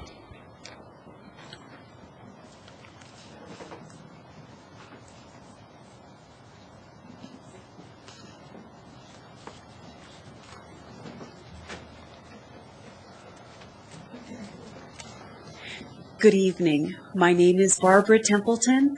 I live at 15 3rd Avenue here in Longmont. Good evening. I want to say first off, and if you excuse me for just a moment, I am one of those people, okay? I'm one of those people. I am one paycheck away from being homeless, and I've been that way for 4 years. I moved to Longmont with no home, no friends, no family, and I found a place of healing at the well. I didn't want to go to our center. I have too much pride. I've worked all of my life and I've always taken care of myself. I wanted a hand up and not a handout, but I knew with where I was in my life that to walk into any other organization, I would not be accepted. I have been accepted at the well. I am now working a steady job. I have had the same job for 1.5 years out at IBM working for the Apple contract. I am now being able to give back to my community, and I fully support the well. I don't know if you've noticed the difference in the short period of time that the well has been there, but there were weeds, there was a broken glass, and the broken window had a for rent sign, cardboard for rent sign up there. It's completely weeded. The windows are clean. The window is fixed. There's lace curtains there. We're planting a garden. All I know is when you're saying that the well is not compatible for the area, you have a turkey factory that's empty and vacant just across the street. We are changing the face of that community. I am there now, and we're starting to have meetings next door at the Santiago's, and we're getting together before we have our regular meetings, and we're supporting the people that are in that community now. All I know is that I now have family and friends, and I find those family and friends at the well, and I would like to have the opportunity to continue to give back. We also provide packets for the homeless. Yes, we do. But we hand those out to people, and we take them in our cars, and we give them to people on street corners. We are trying to help them not to be so needy so that they know that there is somebody that cares about them. Thank you for your time. Thank you. Karen Hawkins?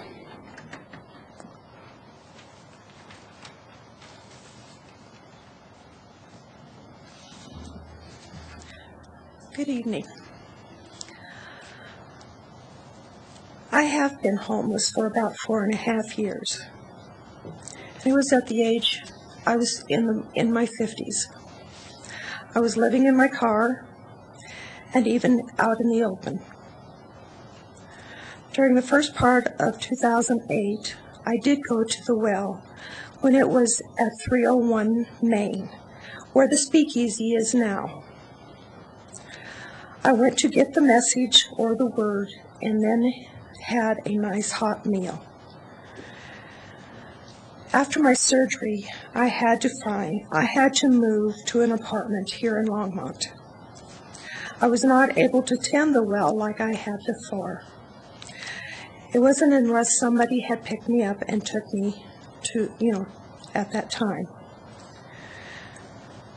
Then in October of 2011, I had to move to Windsor.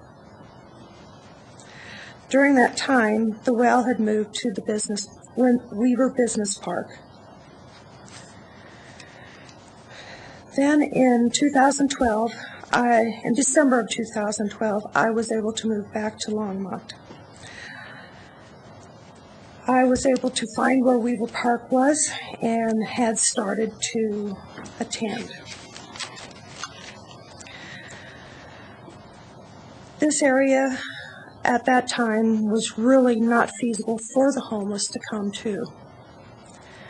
now that the well is at 225 Main. Yes, I am part of the outreach ministry group. The homeless need and should be a part of it. I am disappointed and do not condone what the homeless are doing by loitering around the businesses and antagonizing people who are walking by. The homeless have not closed down the businesses in this town. The businesses have struggled for years of trying to stay open. I have seen it during that time while I was living here in Longmont. There are families who have become homeless, young mothers, teens, etc. I had recently, just today, found out that a family, a grandmother, parents, and 2 kids who are sleeping in a laundry room in an apartment complex. These people need help and should not be shunned. For Christians who signed the petition, why are you not helping these people?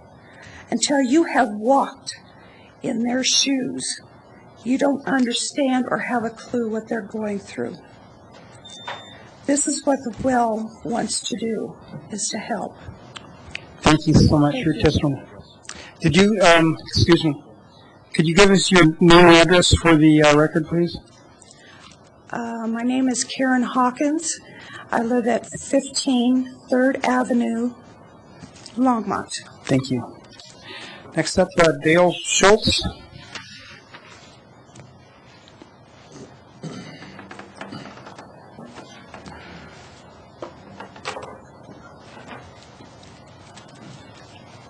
Hi, my name's, excuse me, my name's Dale Schultz, business owner of 101 South Main and 2130 North Main. You can bring the mic up. I own the 2 laundromats in town. About 9 years ago, I purchased 2 laundromats in Longmont and 2 in Broomfield, and was definitely not ready for the problems that I have in Longmont. I consider the vagrancy issues in Longmont my #1 problem here. In Broomfield, I spend my time joining the North Metro Chamber of Commerce, talking to other business owners on how to improve our community, how to get more business in the community, how to work together so that we can provide business to each other. In Longmont, I spend most of my time cleaning my parking lot, fixing my broken windows, cleaning up after the arson that's happened 4 times in my parking lot this year, repainting my bathroom for the 7th time this year here in Longmont. I applaud Mr. Honey's effort. I applaud anybody's effort to fix the problems in Longmont. I grew up in this town in the 60s, attended Burlington Elementary, Longmont Junior High, Longs Peak Junior High, Niwot High School, and I have never seen the homeless and vagrancy problems so bad that as they are in Longmont today. In Broomfield, we work together as part of the North Metro Chamber with groups like Friends, who are a group for developmentally disabled adults, people who can't sufficiently take care of themselves in the public, and they're actually able to come into businesses like my laundromat in Broomfield and take care of those services and have people try to help them with those services so that they can be helped in that way.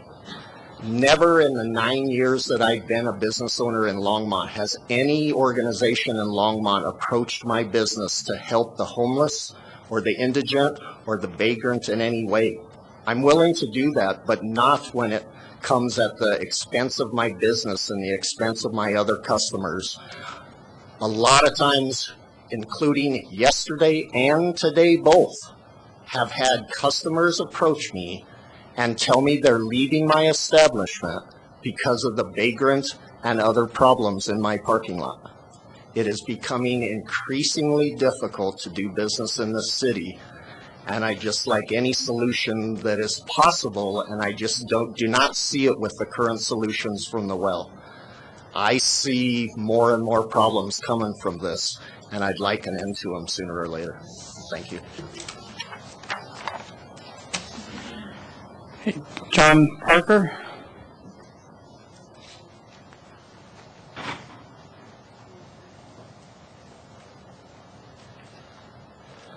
Hi, my name's John Parker. I own buildings at 202 Main Street and 635 3rd Avenue. I had prepared a speech that I gave to planning and zoning that I gave a lot of thought to, but as I've listened and heard from my neighbors and from these people, I've changed. So I'm going to jump around just a little bit, but I think the effect is the same. We have a problem on the 200 block of Main Street. And we all feel that it's time to speak up and we can make a change so our businesses can survive, so our properties can retain their values, and so that the city can achieve our future goals with First and Main Street redevelopment and everything we have a chance to do with Butterball going out and all those properties available. There's a huge opportunity. Just like Cotton Burden gave you guys with Roosevelt Apartments, just like the mall's about to give you. You guys have another one of those, and you're at the very front of it. And right now you can say, what is best for this community? And that is getting our downtown back to where it should be. We only have one. Longmont's Main Street is not the proper location for homeless shelters, gathering places, halfway houses, probation offices. Longmont's Main Street is a natural place for retail businesses, professional offices, restaurants, multi-use buildings, condos, and apartments. I feel that the property owners and the city's responsibility to safeguard and protect this area, because again, we only have one of them. We cannot have such a concentration of all these facilities in one area. They're all in one area. I deal with it on a daily basis. I am going to say, when the well was downtown, 2006 through 2011, the problems were worse. There's a lot of experiences I've had being in the alley up from the halfway house and with the homeless. So we could give you those experiences, but when it comes down to it, we have a problem. This is the tip of the iceberg. We're going to tackle other ones together. This needs to be addressed now. I was the circulator of the petition. I talked to all my neighbors and talked to all these people. Their doors were locked at the travel agency that I went to visit because they've had so many problems with people rushing in. They come in my building, scare my employees. They razz my tenants. I had a tenant move out because she could not take it.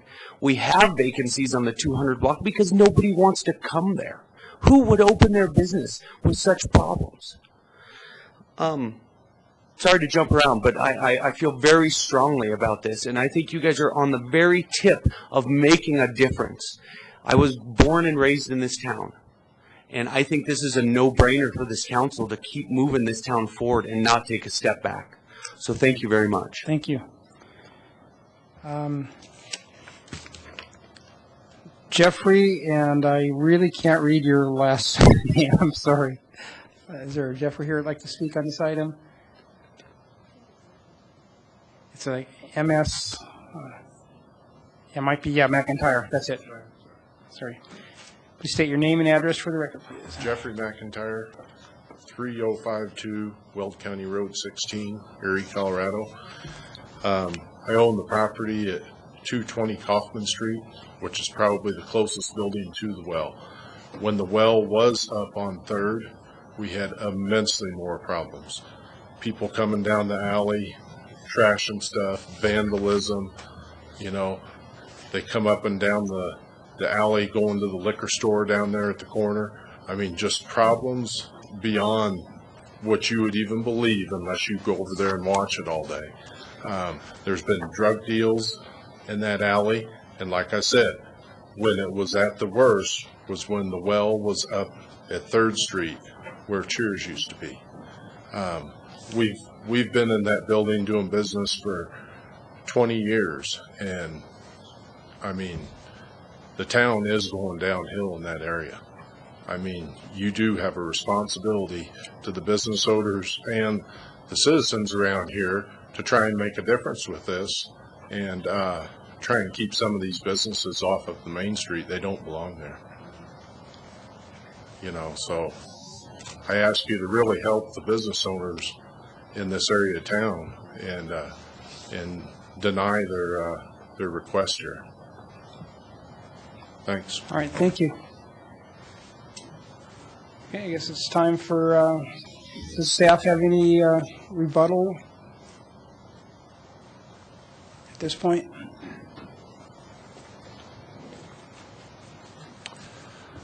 Mayor and council, I didn't really have anything that I highlighted in my notes to comment on that from the information that was presented by either the applicant, appellant, or the commenters. But if you have questions for staff, I'd be happy to respond to anything you might have. Councilmember Larson. Brian, did anyone from the Downtown Development Authority come this evening? Kimberly McKee is here if you have Okay. questions All for right. her. Well, I didn't know if she wanted to do any public testimony at all. Her name was not read on the list. She's available for questions if you have questions. Councilmember Finley. Where would an appropriate place be for something like the well? Or what zoning areas would be appropriate if this one is not? I mean, there's a variety of different areas potentially where the well could go if this location were not approved. I know that, based on input that we've received from some of the business owners in the area as well as the DDA, I think that their preference would be not to have it directly on Main Street. Not to say that it couldn't still be within the central business district or in some proximity to the downtown area, but I think the general preference that we've heard expressed, and that was expressed at the Plan and Zoning Commission meeting, was that it not be on Main Street, particularly the 200 block. But It seems to me like the problem in the 200 block really stems mostly from that halfway house across the street. Isn't that a big issue? And how are they able to be there and not the well? Wouldn't it be the same kind of? Councilman Finley, I don't know exactly all the history of the halfway house or the treatment center. I know it's been there for quite a while. I'd have to go back and do some additional research to see exactly how long that's been at that place and what process it went through to receive that approval. Councilman Thank you. Now, is it not true that when we change the zoning in the downtown area to accommodate the, when we're looking at the master plan for transit, is that when we change the zoning for this area? Councilman Witt, actually the zoning for this property has been central business district for a long number of years before I've been at the city. At the area south of 2nd Avenue was rezoned recently to mixed use. That's part of the First and Main transit area plan. So this area has been central business district for a long time. Okay. Now, since the well used to be on 3rd and Main, now, did they have to go through a special process to get in that location? No, because they fit the zoning there at that time? I went back and looked through our records. I couldn't find any records that had received any type of review or approval at that location. All right. So it is understandable that there was some confusion on the part of Mr. Honey when he tried to move back into the same neighborhood that he came from just a year previously. Now, what I'm trying to wrap my brain around, first of all, this is not to pass judgment on the purpose of the well. What we're trying to determine is if the purpose fits the vision for the central business district. So it's not, what we're talking about is, we're not talking about the good that they do or lives that have been touched. what we're trying to do is see if they fit within the prescribed purpose of this area and the zoning that has been established for a reason. And the reason that we changed the zoning in this area is because we recognize that there is a problem. And part of our job as government is to set a vision and set the table for the businesses that we want to come in. So I need to understand from Mr. Honey, I need to understand why the well must be in this location. Why must it be in this location?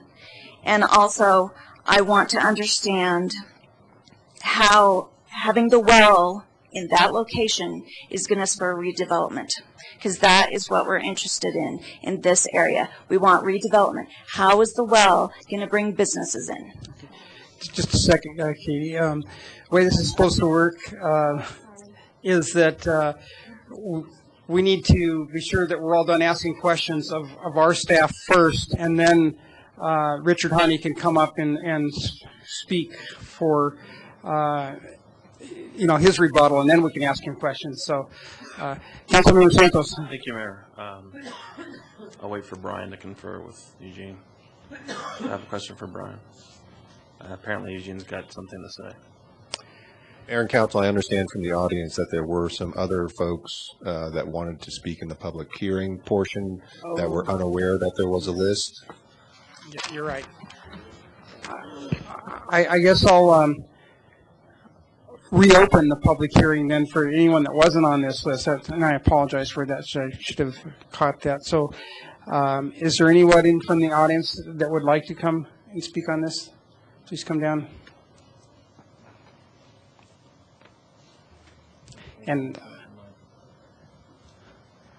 good evening, Mayor and council members.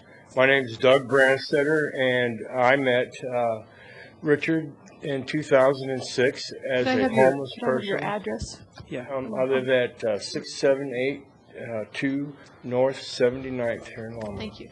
And as a former businessman here in Boulder County and a victim of identity theft, I found myself being homeless on the streets of Longmont and being helped by Richard and the well, and of course the City Council and our center extremely has helped me quite a bit. My experience with the well and with Richard is that it has been positive for the people that go there. They're not forced to go there. They don't have to go there. Richard provides a service of prayer and a meal for the homeless. And it has been quite beneficial to several of the people here in the audience, myself included. Richard is not a person that is promoting problems that the homeless have. And again, we are saying that the homeless have these problems. Thank God it's not all of us. How would you like to be homeless tomorrow? By a small unfortunate situation, people are being homeless all around the world.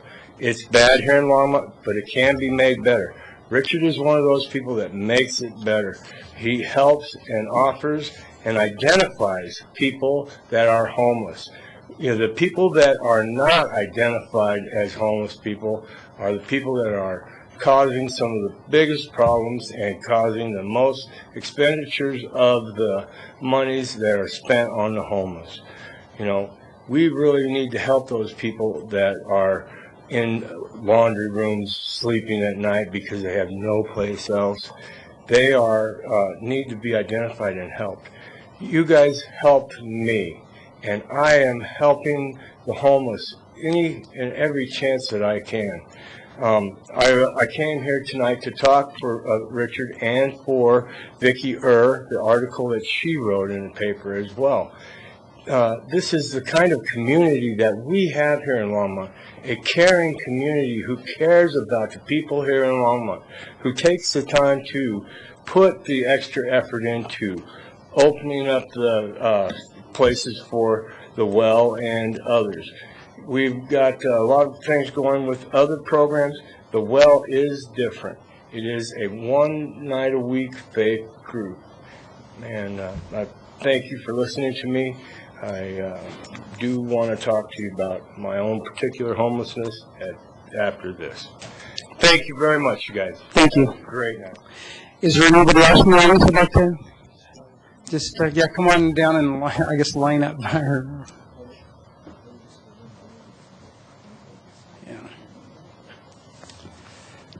Good evening, Mayor Combs, members of council.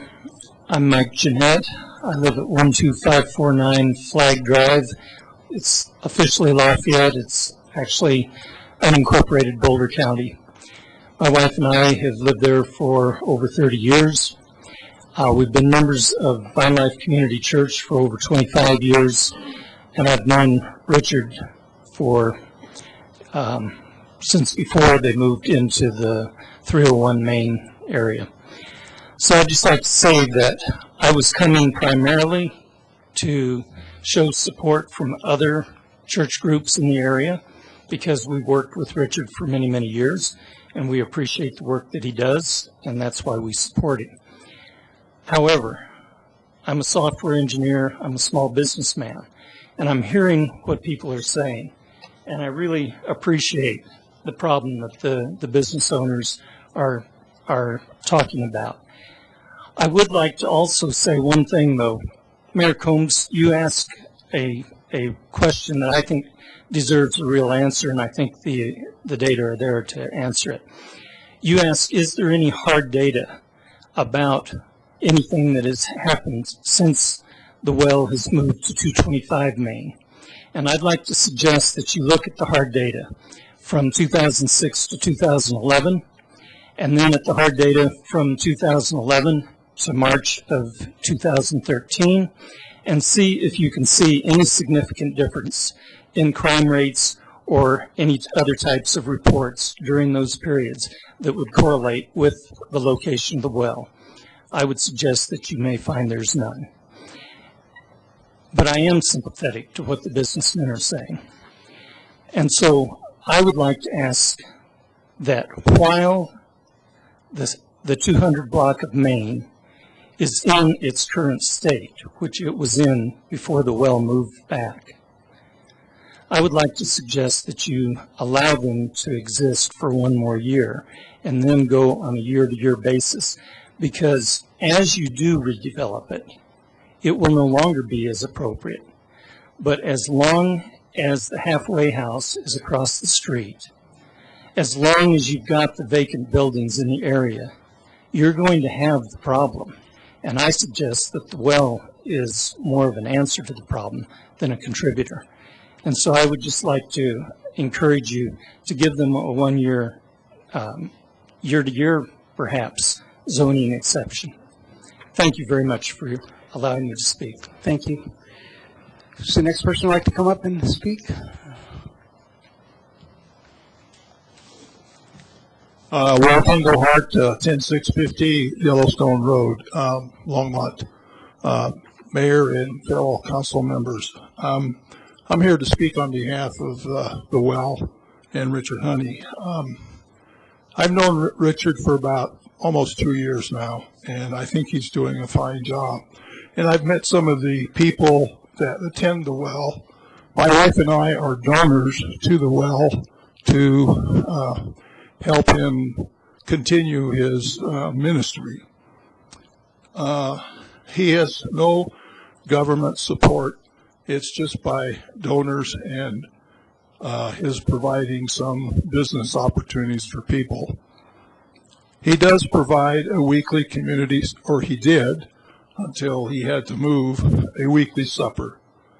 He provides fellowship and teaching. He provides prayer meetings, evenings. He delivers groceries to the needy. He also provides clothing. And this is all given by donors, again, clothing.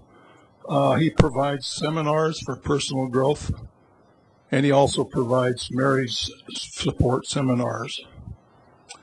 I think it would be a real shame to not provide Longmont with this kind of service.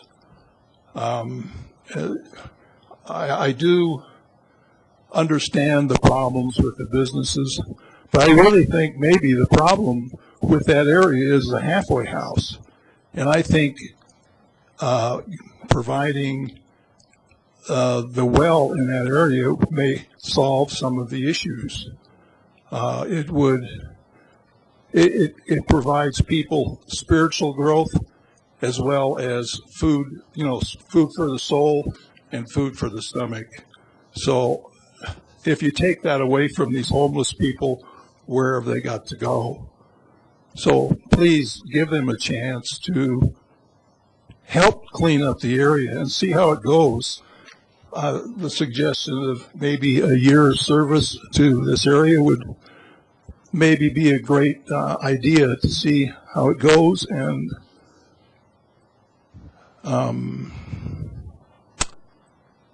I just ask for your support for Richard and his outreach ministry.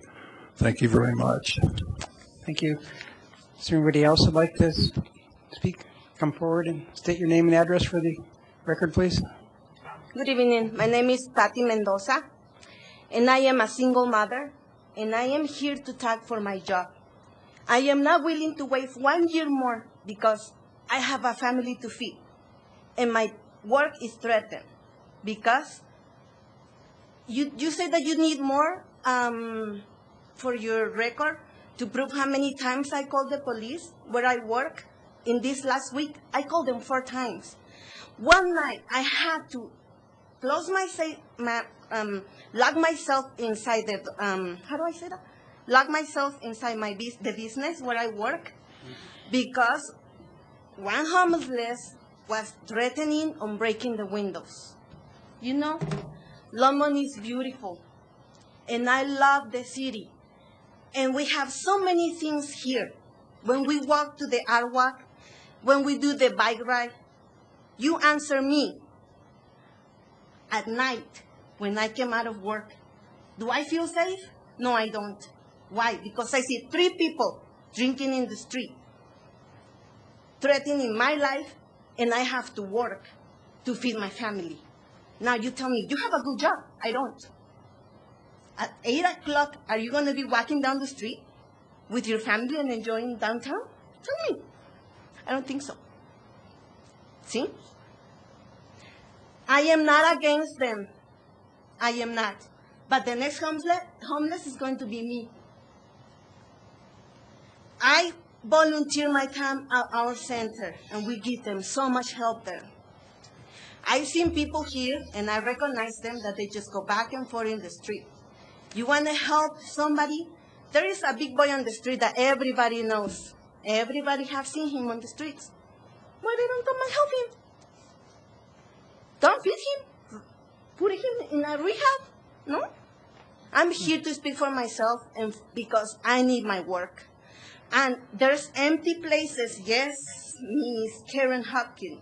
There are empty places. Hopkins, sorry. Pardon my accent. I'm learning English. Yes, those businesses are empty because these homeless people are scaring us. The customers at the laundromat where I work yesterday, they were telling me, please don't let them come in, please don't let them come in. Look what they're doing. I have proof. I have pictures here in my phone where they dump the trash on purpose. I have pictures here where they do nasty stuff. And I have many, many phone calls that I call the police, and I'm so thankful to the police because they come right away and help me. It's not fair. I understand that they do a good job. I'm Christian too, and I help people. Thank but you. I don't want to be the next homeless too. No applause. Would someone else like to speak? Hello, my name is Craig Morales. I'm at 215 Main Street. I own Santiago's with my wife. and I'm right next door to the proposed well outreach location. First, it's difficult for me to speak against the well because I do support the well and what they do and their attempts to meet the needs of the individuals who are less fortunate. I have donated to the well. My daughter, 11 years old, has put a project together and donated to the well back in '06. Bought blankets, Bibles, socks, hygiene, everything. We took food to them. So I do support what they're doing. However, the location is not best for the clients that they are serving. Clients there are usually the homeless that are struggling with the addiction, and it's just real tough to be driving into Longmont and seeing this right on our main street. I truly believe there is a place for this, as it has been mentioned up here a few times, but not right here on our main street. I have had to call the police. My life has been threatened. My customers, I am a non-alcoholic restaurant. No alcohol in my restaurant at all. And so my customers are constantly being solicited for money, for food. It's hard to run a business when you're out there chasing these people from one side of your parking lot to the other in the back alley, picking up trash, bottles, cleaning your restrooms that they have been in. When they do come in the restaurant, I serve them. I serve everybody. But it's hard when they're talking to themselves, cussing. You ask them to leave, they get irate. When they're drunk and falling asleep in your booths and stuff, it just makes it really tough. Also, the safety for my employees. At nighttime, they take out the trash. I have installed several cameras in my back alley just because they're threatened. They're asked for food. They're trying to get in the back door. The police do a great job. We do call them quite frequently in that area. And like I said, again, it's just real difficult for me because the well is doing a good job of meeting the certain needs of the needs in our community. But, I just ask you to consider this and, find another place for them. And I thank you for your time. Thank you. Is there anybody else like to come speak? No clapping. Good evening, Mayor, Council. My name is Peg Cage, and I live at 13683 Vermilion Trail. I didn't know anything about the well until I needed a place for a monthly movie, and it was suggested to me that that might be a good place when they were over on the Weaver Park Road address, and we started using their facility. The added benefit was that Richard is a whiz with audio-visual, and anything I wanted to do with audio-visual, he was able to do. He has many supplies and provided the projector and everything. And he also had an awesome cook who was a volunteer.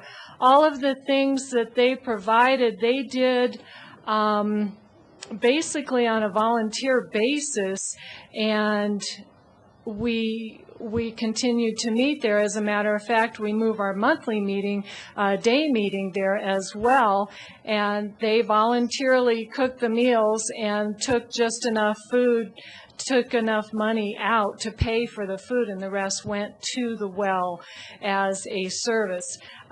Since I have been involved with them, I have become good friends with most of the people at the well and met a lot of the people that they have served. I have been in their new facility, and I think that it would be a delightful place if it were allowed to be a meeting place. Business owners would have a place to go and have their meetings, and if they needed audio-visual, I know Richard could help them. They had a lovely meeting room at the other facility, and I think that they would like to provide that service as well at this place. So I'm in favor of the well, and I think that their their place on Main Street would be a really good thing for the businesses. They'd have a place to have their business meetings. Thank you. Okay, is there anybody else who'd like to speak on this item? Please come forward and state your name and address, please.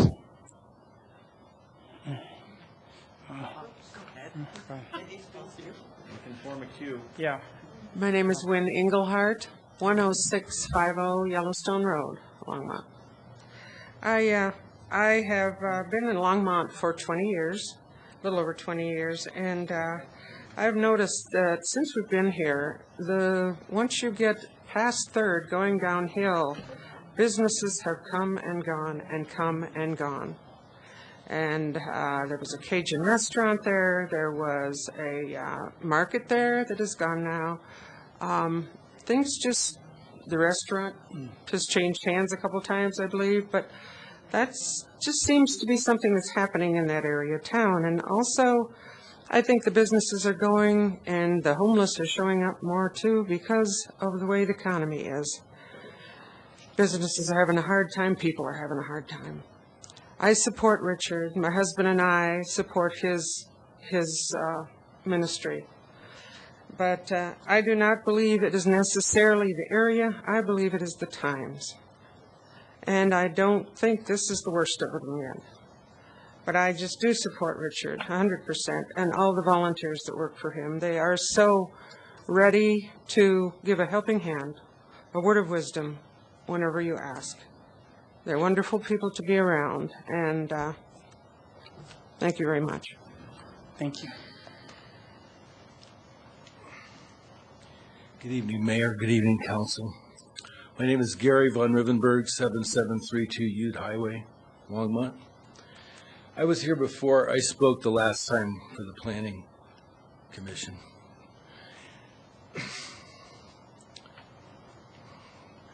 I'm a little disturbed because the intention of the well is good, but I'm not sure everybody's really listening. And when he said he was scattered all over the place,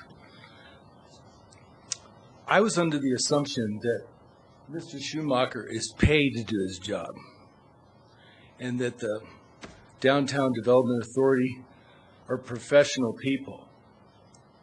I have the travel agency. The door's locked all the time. It's hard to sell business with people coming in and asking for cigarettes in the bathroom and everything. But I really think the intention of the well is good. The location's bad. We're trying to change things, trying to make a difference. You paid Mr. Schumacher to give his opinion. Please uphold the opinion. You made a decision, stick with it. Thank you kindly. Okay, is there anybody else who'd like to come speak? Please state your name and address. Hi, my name's Scott Shaw. I live at 1678 Jetson Drive. I've been with Richard in the beginning, and I have seen so much wonderful stuff that he's done for the well and for the community. To give that up is just heinous. I think he can do more. Thank you. Thank you. Is anybody else that hasn't spoken yet? Go ahead. My name is, good evening, Mayor and council members. My name is Larry Weaver. I live in one of Jay's buildings at 246.5 Main Street, practically across the street from the well location now. I've been there for 4 years. I've been gathering at the well for 4 years, and I've been living at that location for 4 years. I used to be in the halfway house before I moved next door to the building. But I just want to say I'm a little confused because the idea is to improve the neighborhood, to prosper the businesses there. Well, I think there's one or two people that spoke that they were homeless and got encouragement and got on their feet because of the well. So it's not that the well would encourage homelessness. It's the exact opposite, to better make you a better person. They propagate ideas to make you a stronger person, to work and to be a contributor, a good citizen to society. And that's what puzzles me, because the ideas that is propagated at the well makes you a better person and makes you a contributing person to society. And I just wanted to make that point. Thank you. Thank you. Is there anybody else like to come speak? Yeah, only people that have not spoken yet. My name is Jeannie Salisbury. I live at 10011 North 95th in Longmont.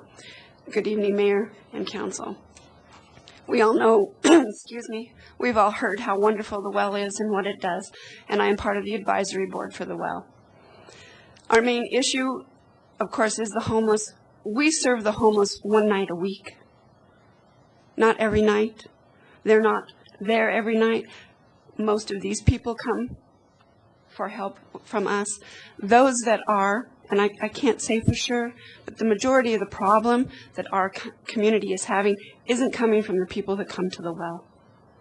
It's from people who aren't coming to the well. The people that come to the well come because they want to be helped, and they know they can get it, and they know they won't be judged, they know they won't be thrown out, they know that they will be taken care of. And that's all we want to do. And I do think that we can help that area. Some, not all. Obviously, the whole community has an issue with helping the homeless in that area. And that's all I have to say. Thank you. Thank you.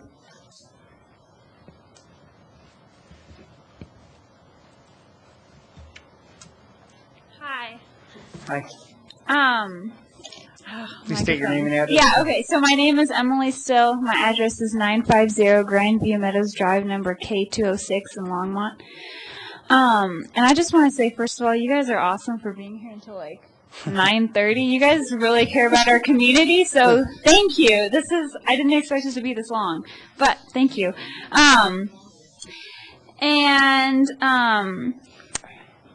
I just wanted to say a couple things that have kind of struck me as I've been in the meeting and listening to different people say. The first one is the issue seems to be homelessness. But it seems like before the well was even there was homelessness. And yeah, like there's a halfway house across the way. I know there's like the Dickens Tavern and the Speakeasy and like all these establishments that sell alcohol that seem to maybe contribute to the problem, besides the well being there. You know, I mean, the well's been there for a few months, and it seems like the homelessness problem has been going on for a lot longer than that. Yeah, I also just wanted to say that I know that another one of the issues is the well is doing good work, but doesn't need to really be at 225 South Main Street. And in my opinion, it does. Just for a couple different reasons, because if we're trying to clean up that area, the well, the main intention of the well is to provide services and opportunities to help clean up Longmont, you know, such as marriage counseling to promote family and family staying together. I think a couple people mentioned like job networking, a sort of sense of community. You know, the well does attract people who want help, you know, not just, I guess, sort of like freeloaders or drunkards or, you know, I mean, there may be people like that there, but when they do come, we provide them with assistance to help get them off their feet. And as I think Ms. Barbara had mentioned, we are already changing the face of that 200 block. We've cleaned it up. We've weeded it. I heard that there are plans for a garden, which I'm excited for. I personally spent some time picking up a lot of the glass and trash and broken bottles that were outside from other, you know, people being there. And as a member of the well, I hope to continue helping clean up that 200 block because, yeah, there is a lot of nasty trash and stuff, and I don't like to be around it. And I think that, you know, as we're there, we are hoping to change the influence, and if that makes sense, yes. Okay, and then my last point is just that I know there has been a lot of focus on homelessness, but just to put a plug in there that we don't just provide services solely focused on the homeless. Like I know that I've heard that there are plans for other fundraisers like a high tea and, you know, different fundraisers aimed at Oh, my time. Yeah, basically just promoting community in general, not just attracting a certain clientele. Thank you for your time. Thank you. Is there anybody else that has not spoken they would like to speak at this time?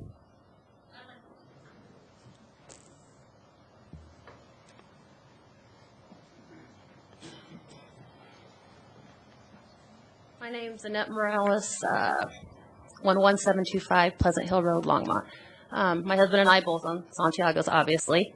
And I will say, when we first moved there, it was worse, okay? Since we've been there, it has gotten a bit better. So what we're saying is by moving this, letting this open, is going to bring them back, because that is what that's who they are trying to focus on. And not only are they going to come, they, meaning, yes, some homeless. I'm not saying that everyone's homeless there, but the homeless, and they're going to bring even more of their friends, and they're going to be more of their friends. Richard Honey last time said if there was going to be no set hours. So now this is going to, they serve them one night a week. It's now going to be a safe haven because they don't know when they're going to be open. They don't know what days, what's going on. So they're just going to sit there and be waiting around to see when it's going to be open. This would not be a bad thing. We've invested a lot of money and time into our place next door. And we just ask that you please deny this. We're for what they do. We just ask that it's at a different location. Thank you. Hey, is there anybody else that would like to speak that has not spoken yet on this item? Okay, I'll now close the public hearing. So staff, I'm going to give you an opportunity to have another rebuttal since there's been more public hearing. If you'd like to add any comments, Brian, or? No. Okay. Sorry, I was sifting through my notes. Right.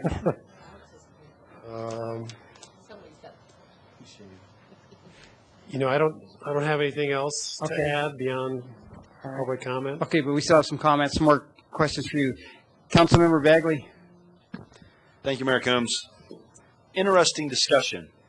I don't have any questions yet, but I've got a couple comments. Surprise. What I've noticed, before I served on council, I wasn't really involved in local politics, but I'd like to make an observation, and that is every once in a while issues will arise, and we as a community kind of cling to one certain topic, and that becomes kind of the banner. And what I'm hearing today and what I'm observing is not so much whether or not the well should go in or not. What I'm hearing is a cry from our downtown business owners that there's a problem with homelessness along our Main Street. And I'm really grateful that this came forward tonight, Kim, because what's dawned on me is I'm having insights here. And you might disagree that this is an insight, but as I'm sitting here trying to reconcile and answer the first question, which is, does this complement the surrounding neighborhood and existing businesses? Thank you.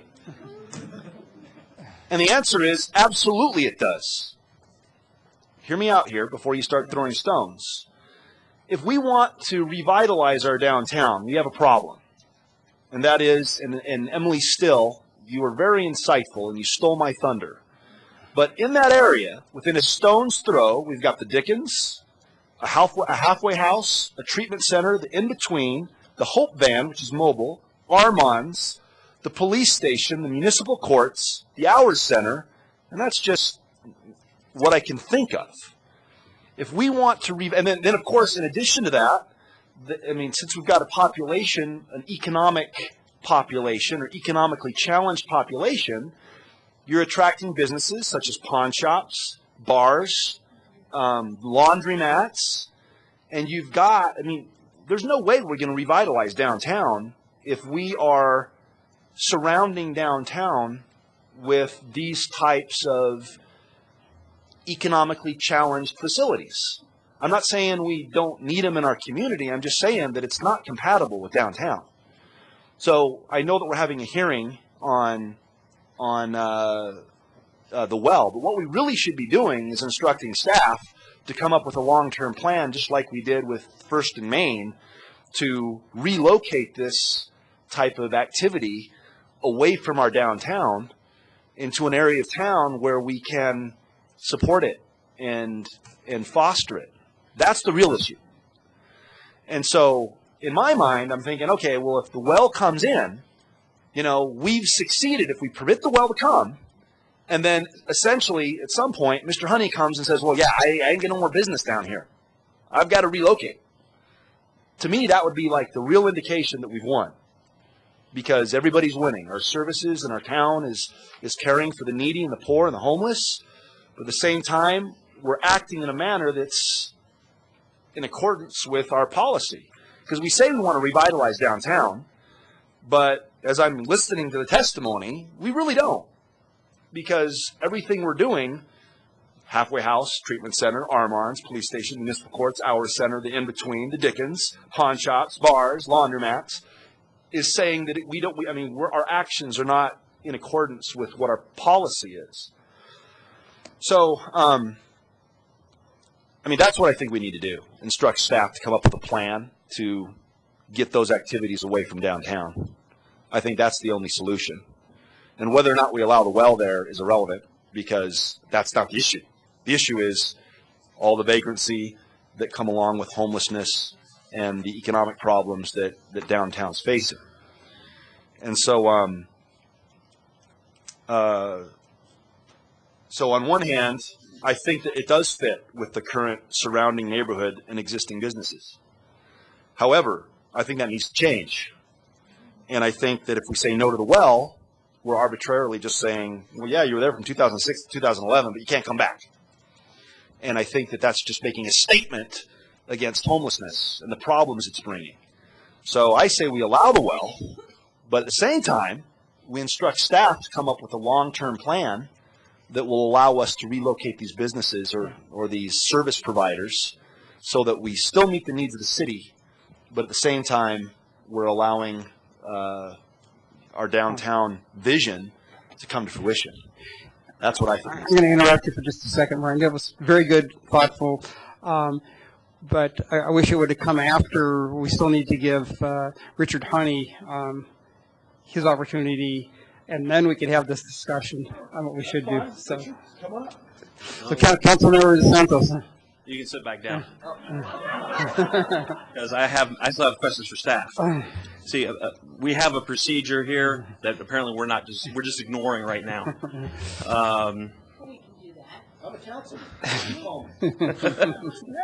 Never.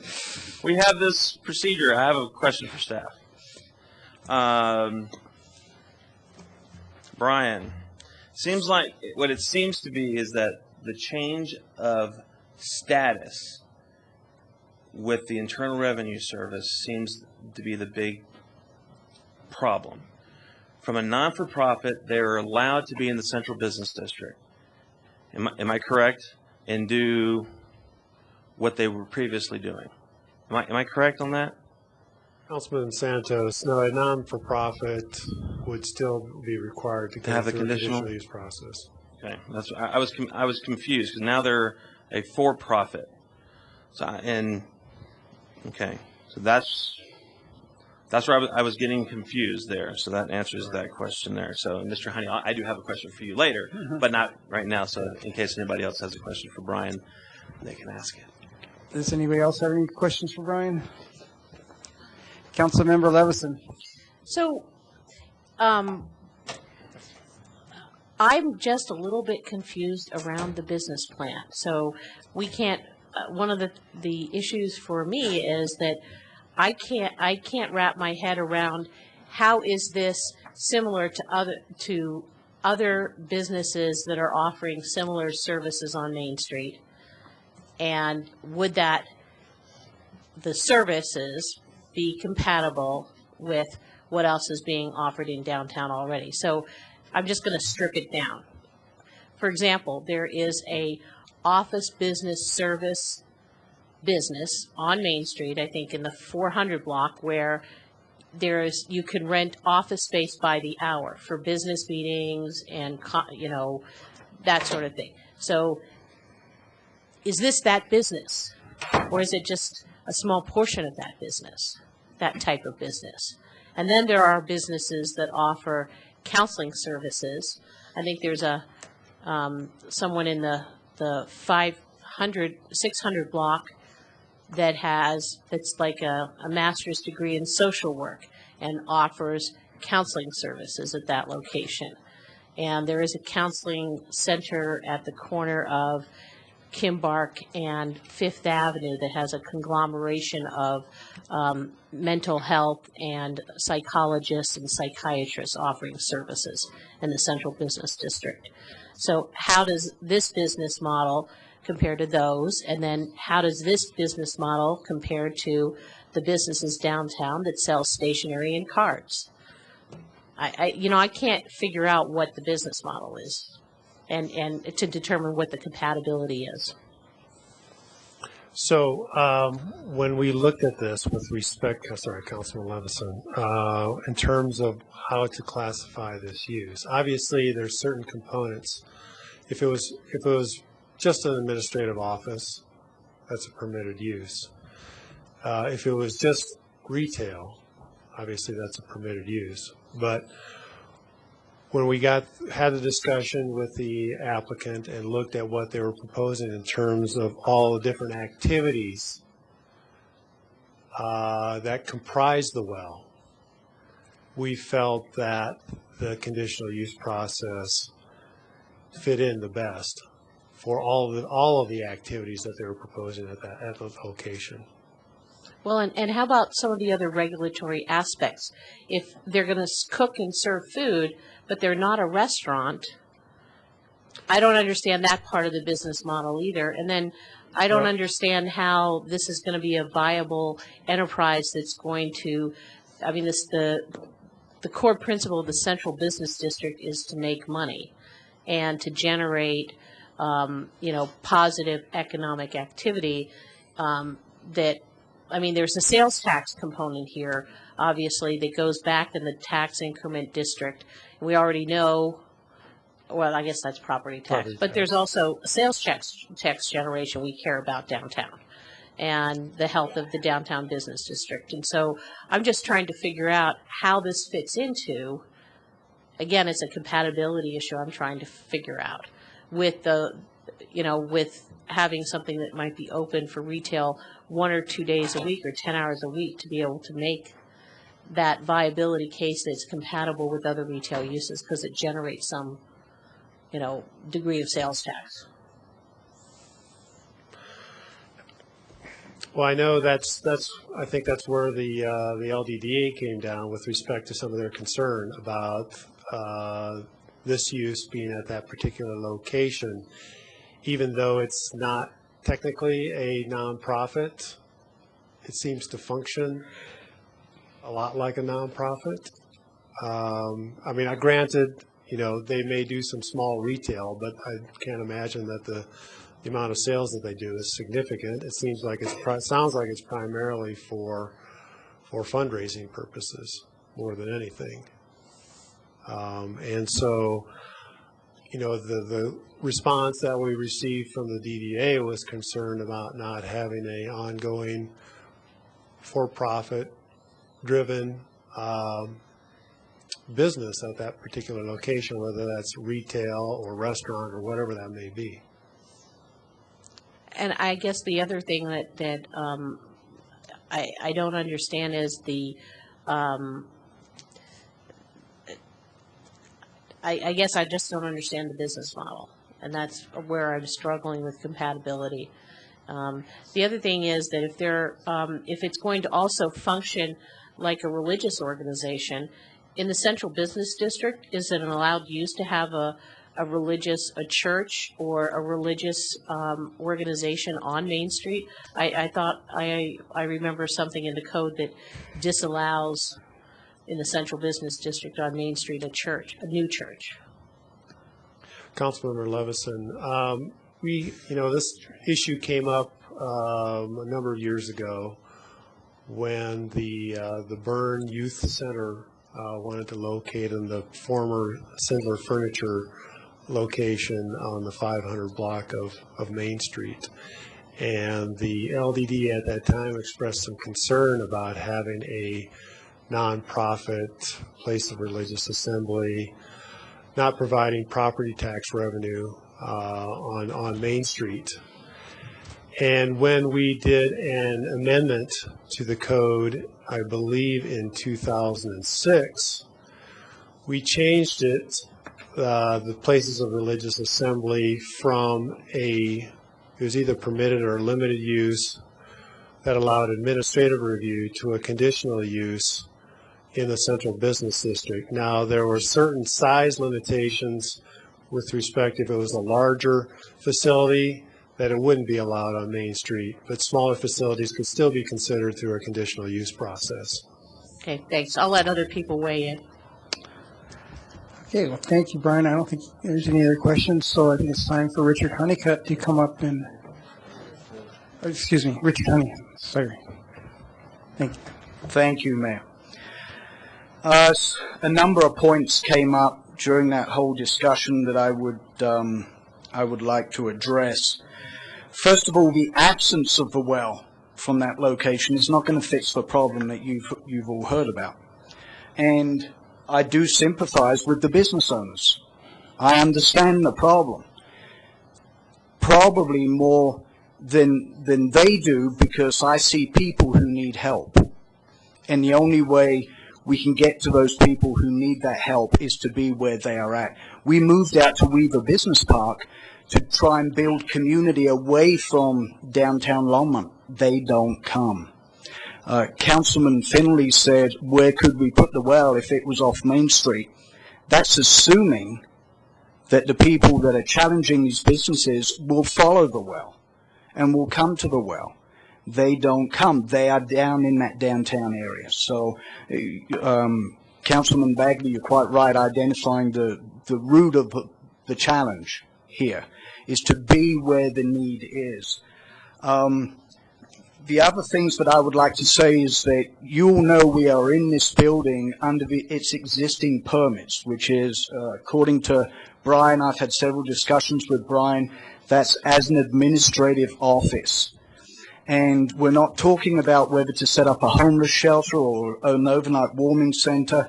The application that I wrote to you with the appeal letter was for a conditional use on our existing use to allow us to conduct small retail and public gathering. Now, according to Municipal Code 15.04.10, permitted uses in that central business district are retail, performing arts centers, reception and banquet halls, special skills schools, trade and vocational schools, social and fraternal clubs, group homes, convention and conference centers. Well, we are teaching people. We are holding classes. We are doing, or we want to do, a small amount of retail. And I suggest for some of the issues that have been raised that when we are permitted to get our signs up at that location, the challenges that are being faced by the businesses will probably come over to the well because they will know that we are there. But we welcome those challenges because we have an open door policy where we can help people. So those were the additional comments that I wanted to make. Is our application is focused on being able to engage in light retail and open our doors to the public so we can hold classes. We're a 1,300 square foot facility. We're not a major convention center. And our maximum occupancy would be around 50. So we simply want to be able to open our doors to members of the public and hang out our shingle and continue what we're doing. And the businesses around us have that opportunity to open their doors and engage in commerce. And that's what we want to be able to do. We're not opening a homeless shelter, a warming center, or anything else. We simply do not close our doors to those homeless that walk in and need help, and need mentorship, need family, and need friendship. So, Councilmember Santos. Thank you. Mr. Honey, I'm confused. What is the purpose of the well? Because I have heard that you're now a for-profit organization. Is that correct? Correct. I've heard that called a ministry. I've heard it called a church. You cannot be a ministry or a church and be a for-profit organization. I've heard that you provide marital assistance. I've heard that you provide counseling. I've heard that you also help with the homeless. Right. So what is the purpose of the well? The purpose of the well is an outreach. We are a missional organization to help people. Part of that is spiritual fortitude. We also need ways to fund our outreach. We don't have a paid staff, so we want to be able to engage in light retail, and we provide classes, some of which people attend on a scholarship basis because they need help. Sometimes there will be a small fee to hold a class. So I guess my question is, my next question. Yes. Is what hours of operation, and I'm looking at the planning and zoning notes, and in here it had said that one of the commissioners had said that their concern was the lack of hours of operation for the meals. I guess it was. I'm trying to get to it real fast. What hours of operations are we talking about? Currently, our hours of operation are Wednesday evenings and Saturday evenings. Now, we don't have the permits to do any other hours at this time. In Weaver Park, we offered seminars during the daytime on Saturday. If we are permitted to do so, then our doors would be open at extended hours at other periods of time as well. Okay. All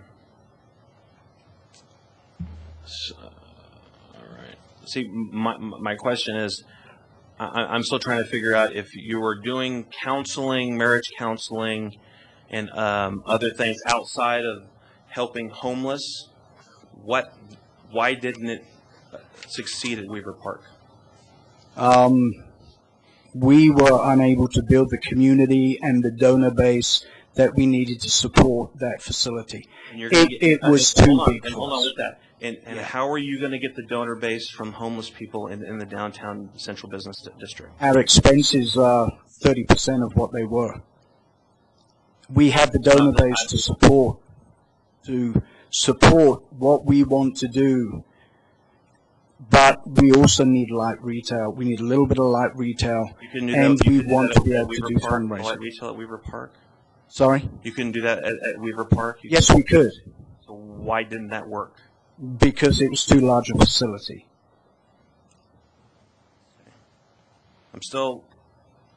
I'm still trying, and as Councilmember Levison alluded to, I'm Right. trying to figure out the business operation of how this is going to work. I believe what you're doing is good. I really do.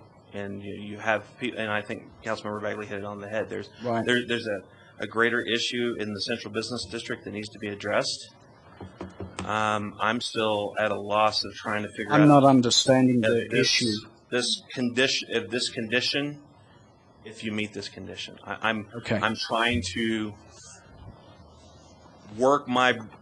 work it to see does the well meet the condition, what you're asking for. Right. And right now I'm not seeing it. Councilmember Bagley.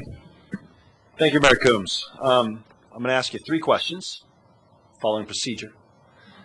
But before I ask you those 3 questions, my understanding is, Mr. May, that it's not our job to determine what time they open or close. It's not our job to determine whether or not he's good at what he does. A very wise person once said, it's not our job to pick the paint colors. What we're here to, the questions I'm going to ask you, and these are the questions at issue. Number 1, do you think that what you offer is complementary with the surrounding neighborhood and existing businesses? Yes or no, and why? Yes. Given the existing condition of the central business district and the challenges the businesses have, we certainly are complementary. Second question, do you believe the type of business that you're offering will have a negative impact there in your neighborhood? And yes or no, and why? No, we will not have a negative impact. Quite the opposite. And number three, what you do, will it substantially jeopardize the redevelopment of the district? Yes or no, and why? No.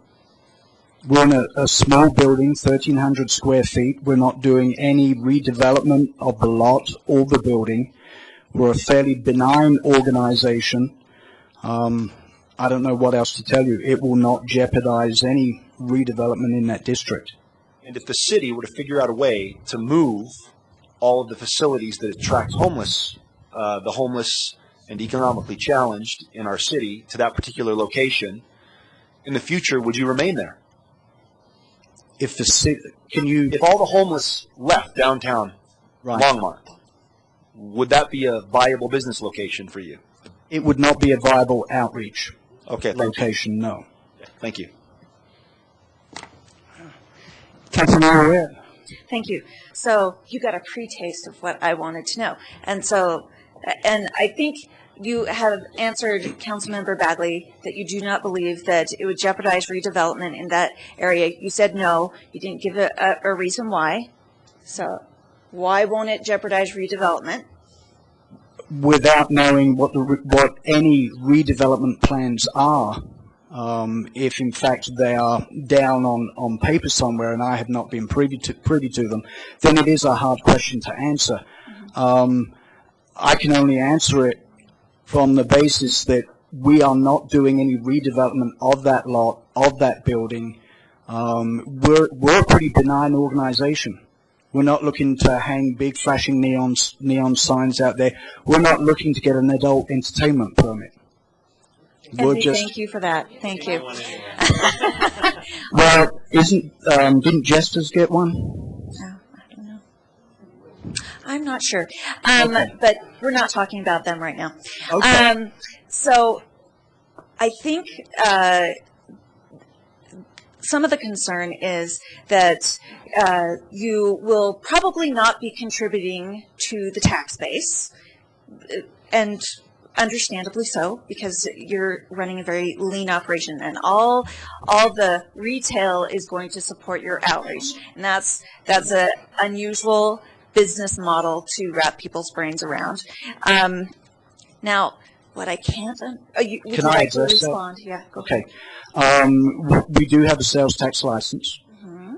We have not been able to engage in light retail. Even at Weaver Park, we were unable to generate sufficient traffic. The hope is, with being able to open our doors to the public, that we would be able to do a light coffee shop / candy store, light something like that. Something like that. Okay. But we would contribute something to the sales tax base. Okay. Now, I did mention this. Why must it be on Main Street? Why must this be on Main Street? Was it just happenstance? It just happened to be available? Or were you specifically looking for something on Main Street? We tried moving away from Main Street. We went to Weaver Park. It's not that far away. It's a mile or so east. We do help people. We are in the business of helping people. And we could not make that happen. So I have tried in the last few years to do what some of you may be thinking, let's get it away from Main Street. It has not worked. So yes, I was looking for a location on Main Street. This location was available. The need is there. And If people you were and one the people walk are there. over, if you were on 4th, let's say, if you were just 2 blocks one direction or another, why? I guess I'm just having a hard time understanding why it has to be this location when we're having so many issues with this. It's not fitting in this hole very nicely. You understand that? I do understand that. I also understand we are located where the need is. Now, Councilmember Witt, if you have a building 2 blocks over between 3rd and 2nd, I would be quite willing to talk to you. Perhaps the business owners in this community would like to help you find another location. Well, that may be possible. In the meantime, we would like to continue to operate the outreach and continue to reach out to the local population, which is right there, and see the difference that we can make to that block. I have no doubt that you will make a great impact, and as you already have in our community. The decision, it's not talking about the impact that you will have, but where you will house your offices. That is all we're talking about. All right? So I'll let other people talk. Councilmember Levison? So, actually, I don't have any direct questions for you. I have a question for the city attorney. Eugene, is there anything in our code that indicates that the ethics or the good morals or the good work in the community of an applicant is a criteria for approval?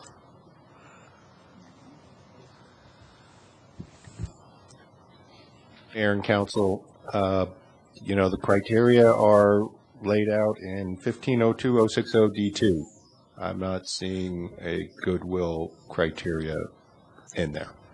This is a land use application, and the code is focused about land use impacts. Okay. I just wanted to make sure, because I think that council members recognize that there is a degree of high ethical and dedication to standard and dedication to community and willingness to do good, but that cannot, unfortunately, that cannot tip us to say it's compatible because of the good work that would be done at the location, unless the good work, of course, might be $1 million worth of sales tax a year. I mean, basically, your next door neighbors, Santiago, are in the business of providing a goods in, they're cooking food and people are buying it for much more money than they're paying for the raw ingredients, and the staff and the labor that goes into producing and serving it and returning something to the tax base. And when you're looking at the central business district, the mission of the business district is to predominantly generate goods and services that contribute to the economy. And I think that we're really struggling with, if you're going to be a coffee shop, be a coffee shop. Well, and I'm also looking, if you're going to be a school, as you said, you're going to give classes and be a school, but there is a school on Main Street. There's an online school for high school students, but they're actually a school. They're accredited. And so I don't know if you want to respond to that. Can I address your question about mixed use? Section 15.03.150, paragraph E number 1, this is allowed and prohibited uses of mixed use in the central business district. It says a balanced mix of residential, retail, office, which doesn't generate tax revenue, and other uses is important for creating dynamic places and extended activity hours in the MU districts. However, your business plan seems dramatically different than the office service business that's in one of those other blocks where they've got, a receptionist at the front desk who's, employed and perhaps shopping downtown during lunch hour after work. And they also generate some other minor sales maybe of office equipment and other services. I just can't figure out how I can shoehorn something that's 10 items from activities that are business type activities in column A, mix it up with some nonprofit type activities in a for-profit under a for-profit roof and come up with something. Maybe it's just too unusual. However, we're trying to say whether or not you've met the compatibility requirement. We don't see, and frankly, I can't see anything that, I'm trying to hang my hat on something, I can't see it. again, everybody appreciates the good work. Councilmember Bagley has pointed out that the discussion and the comments by members of the public have really devolved into the fact that, we don't have any empirical data perhaps that shows that your specific clients are we're kind of getting into that us and them, or them and them, or those people and them people. But what it's boiling down to is you got to do something positive in that block. Mm-hmm. And what you're saying is positive in that block. We can't see what the standard business model is in the for this conditional use that's going to bring about that economic activity. Does the council member not consider that the benefits of having the well in that block would generate additional sales tax revenue from existing businesses there because customers are not being scared away? Well, I think that what business owners have alluded to and also stated pretty clearly is the potential is that people that are drawn to the services you offer freely and kindly and out of the greatness of your heart, people will be drawn to that location, and perhaps when the building is not open 24/7, the spillover effect is going to be what they have continued to see. They don't have any empirical data to tell them to prove the negative case. That's what they're trying. That's what they've communicated to us, and you can't communicate that either, unfortunately. Well, to say that by the well locating there, the one issue is it'll be a draw for more people because you hang your shingle out, just like Councilmember Bagley's an attorney. He does a certain amount of law. He doesn't have people. His shingle says XYZ area of law. He doesn't have people coming to him for patent law and intellectual well, maybe you do, right? I'm done. Okay, fine. So I'm just again struggling with this, and I don't mean to have a back and forth a lot with you here because I don't think it's really that productive at this point. But I'm not understanding. I would actually like to have, if the director of the Downtown Development Authority would like to come down and make some comments about what the Downtown Development Authority and the property owners who pay the taxes and the businesses, what that represents in this block here. Can we let her have an opportunity to speak? Yes. Can I make one more comment? Mayor, is that okay? Well, I don't think it was part of the program tonight. Is that okay if?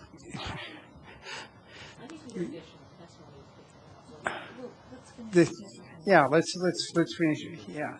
I would just like to make a request that you don't penalize the well because of the type of clientele we may or may not get into the building. That's like saying you're going to penalize Santiago's because overweight people might go in there and want a meal. Or you're going to penalize a liquor store just down the road on the corner because a drunk might walk in there and grab another bottle and then kill somebody on the way home. So I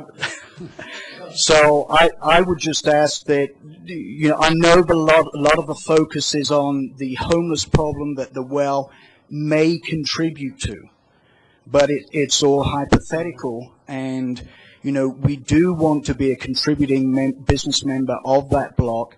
These people here, we got paint. We're ready to paint the building. We're ready to put a small garden out front. There's a little piece of land in the parking lot and pretty it up, make it look nice and contribute. And as a way of funding our outreach and the groceries that we take to people, if we can operate, as a coffee shop part of the week in addition to the outreach and the classes that we do, then we will do Mayor, that. I'm concerned that applicant and appellant is providing rebuttal testimony beyond his time. Okay. If it's in response to questions from council, I think that's permissible, but to me, it's sounding like more rebuttal testimony. Okay. All right. So just answer direct questions. All right. Thank you for your time. Thank you, Mr. Hannon. And Mayor, if I can make two comments. Councilmember Levison, in response to your question on is there criteria for good ethics or goodwill, while not directly, there is a review criteria for Longmont Area Comprehensive Plan compliance. And in the draft resolution reversing the decision of Planning Zoning Commission, it would be page 409, 410. in your packet, there are a number of LACP goals which the well may satisfy. Promote human services programs that strengthen support individuals, families, and neighborhoods. Focus resources on a continuum of services. So there are those types of goals in the LACP. And then I think it was Councilmember Bagley about choosing paint colors. While it doesn't get into that detail on a conditional use, council does have the authority, pretty broad authority, to impose conditions that mitigate impacts. And in the code, hours of operation is one of those suggested, including but not limited to types of conditions you could impose to mitigate impacts. So I think there is a lot of authority for council, especially on conditional uses. Councilmember Finley? Thank you, Mayor Coombs. This is a very difficult situation for us because we all embrace the kind of work you do. And I don't believe that closing the well will solve the safety issues in that block. I don't think that opening the well there will solve the homelessness issue. I think it's a bigger issue, as Councilmember Bagley said, that we need to take a look at. What we have to decide tonight, though, is if that it is a compatible use of that building. Given the kind, is it compatible? I think it is, because it's across the street from a halfway house, which services the same kind of people. If we want to change the use of that block, let's change the use of that block.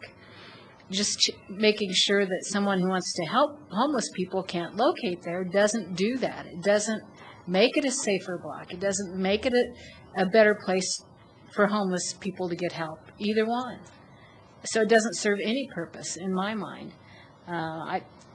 That's just how I feel about it. I'm going to weigh in. I agree. You just made some excellent comments there. One thing that I'm not convinced of is, all these problems that happen downtown with the business owners. I imagine a lot of them were happening before the well opened up on March 7th, and it's just really difficult to get good data. It'd be nice if there was this police graph that they moved in and yes, it did this, or yes, the crime did that.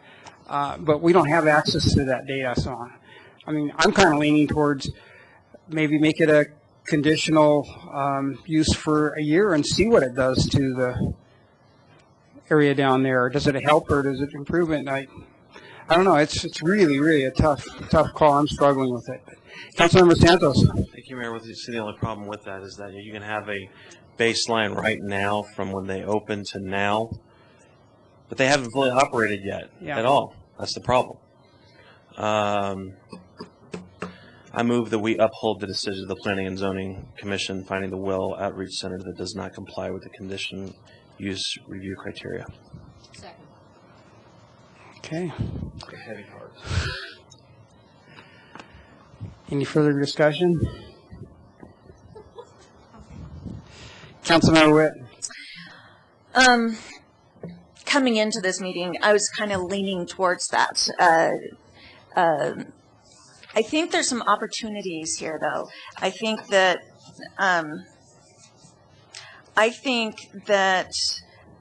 Mr. Honey has not looked beyond a specific geographic area. That I think that there is a place for him in the downtown that is not on Main Street, and we welcome what the well does. I'm not bought into the idea that it's in this location.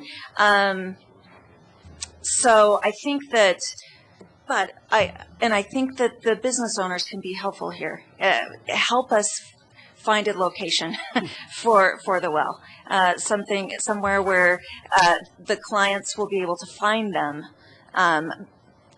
but be able to be in a position to help mitigate concerns.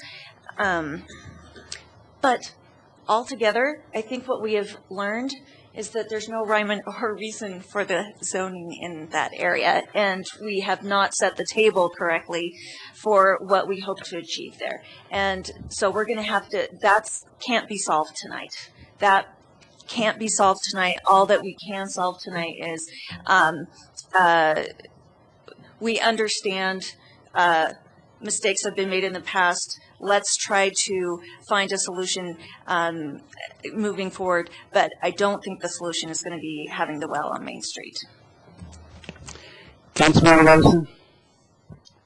I think that if there are members of council that are leaning towards a one-year conditional use, it will end up costing a bunch of money for the stats to continually be split out, and by the police calls or by reports from block captains to LDDA staff to figure out if the data you're collecting, was it when these encounters and negative activity by some people is because the well was open those hours, or were they closed those hours? And I think that the conditional, if you're the conditional use trial period would be even more problematic to be able to collect that data to prove a case one way or another. So I would advocate that you vote for this motion, but I think that long term, when the OUR center, our center, moves across the street, there will be a facility open on 3rd Avenue. And again, it seems that we, over time, have found that it is a good thing sometimes to collect like businesses and like services together in clusters, but when, especially when you're trying to provide all kinds of services, social services for people that need social services, and economic support when they're not working or have challenges with their income, and that's kind of a double-edged sword. And council is responsible for funding the in-between to buy that facility on Kaufman Street. So if you want to look at who's contributed to the situation, we gave a chunk of money to help buy that and rehab it. So I think we need to see if there's some other way to help people too. Councilmember Bagley.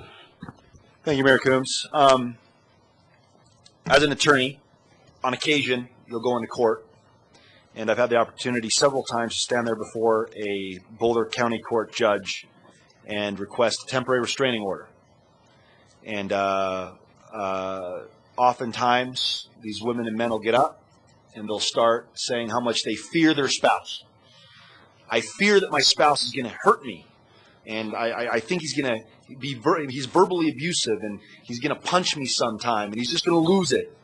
Well, the judge always says the same thing. In their wisdom, they say, your fear is not data. And we are acting in a quasi-judiciary fashion tonight. We're supposed to be judges. And we've heard fears and opinions, but we've not heard data or evidence.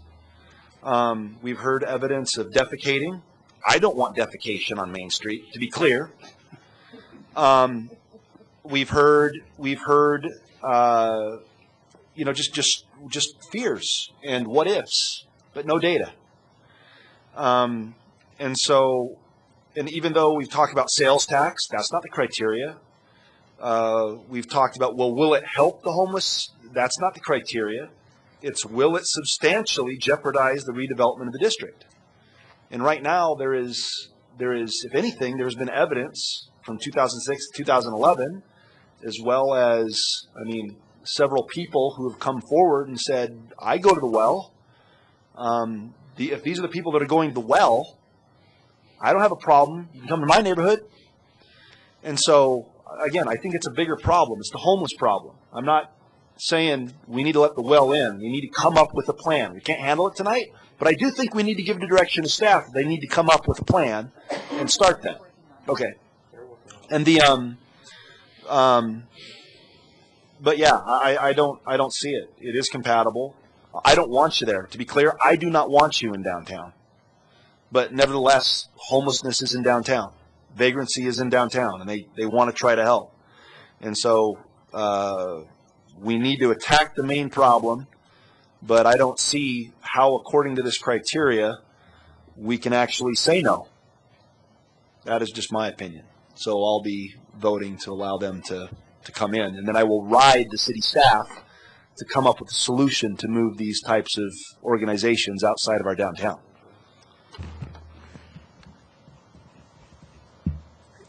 Go ahead, Eugene. Mayor and council, just one word on the procedures for these appeal hearings. We do have draft resolutions in the council packet. Right. Councilmember, Mayor Pro Tem Santos, I know you were on planning zoning. They're like PZRs. There is a draft one for upholding the decision of the Planning and Zoning Commission that addresses 405 of the packet. And it does address both the compatibility and influence review criteria. And so similar to the Grandview Meadows, either you can incorporate the resolution directly or authorize the mayor to sign a resolution, or if you have specific findings that you'd like to be put or modify the resolution, those are all options. Councilmember Santos. Thank you, Mayor. You know, there's no number for PZR. It says Resolution 2013. Do you want me to move the page number? I mean, I moved. Well, I did move the. I did say the whole option. No, so it would be PZR 2013 4C. Yeah, my understanding was he moved the resolution to the Longmont City Council upholding the decision of the Planning and Zoning. So that's naturally going to be this. That's right. So the motion that I made was the option that was included in the council option. Starting on page 399. Yeah. How about 405 is where the resolution is? Yeah. 405. If you want me to state the entire, resolution. No. Then I move the resolution, a resolution of the Longmont City Council upholding the decision of the Planning and Zoning Commission on the well outreach center conditional use. Second. Okay. I guess we can't vote. We have to abandon the first one. Yeah. In substitute of the original. Yeah. Okay, so now we have a motion and it's been seconded. Let's vote. This sucks. Yeah, it does. So what happens in a tie is the planning and zoning. Motion fails. Yeah, the motion fails and planning and zoning is upheld. That's correct, Eugene? Okay. Yes. Fortunately. Oh, that was that. Per the code, a tie actually denies the application. Right. Yeah, it denies the. Denies the application. Yeah. Okay. Right, and planning and zoning's decision, original decisions upheld. Yeah. Yeah. Councilmember Santos. Thank you, Mayor. Harold, regarding, you and I have talked about the Councilmember Bagley's point regarding the homeless situation that we have here in Longmont. You and I have talked, and I know you've talked with Chief Butler about, and other non-for-profits. Can you give us a little bit of an update about what the city is currently doing? Mayor, Council, there's actually a lot of discussions occurring right now on this very issue. Several of the folks that have spoken tonight have contacted staff, and we're looking at different options. Craig, you are meeting this week? Is it this week? Craig's meeting next Monday with several groups to talk about how we can consolidate and work together on different initiatives and move to, figuring out a comprehensive approach to the situation. I think when we look at the discussion today and talking about the zoning that exists in the district today, we have to take into account that there were decisions that were made prior to this. And when you have a conditional use, that conditional use continues to exist in perpetuity until that use is not being utilized, until it's not being utilized for 365 days. So as long as the use continues, then it can continue. So as we look at this discussion and we look at some of the uses and bring something back to council, we have to understand that still exists. And so if there was a conditional use granted, that's gonna be something in play that we're gonna have to deal with that's not really direct. But we are definitely having a number of conversations. We have a lot of organizations that are working on the same issue. Thanks, Harold. Well, and to Mr. Honey, I think there's 6 of us here, and I would almost concur with, say that Councilmember Samori would say the same thing. We all believe in what you're doing. We hope you continue with what you're doing. I would hope that you would, partner with the other organizations. Unfortunately, there are others that are doing some of the same things that you want to do.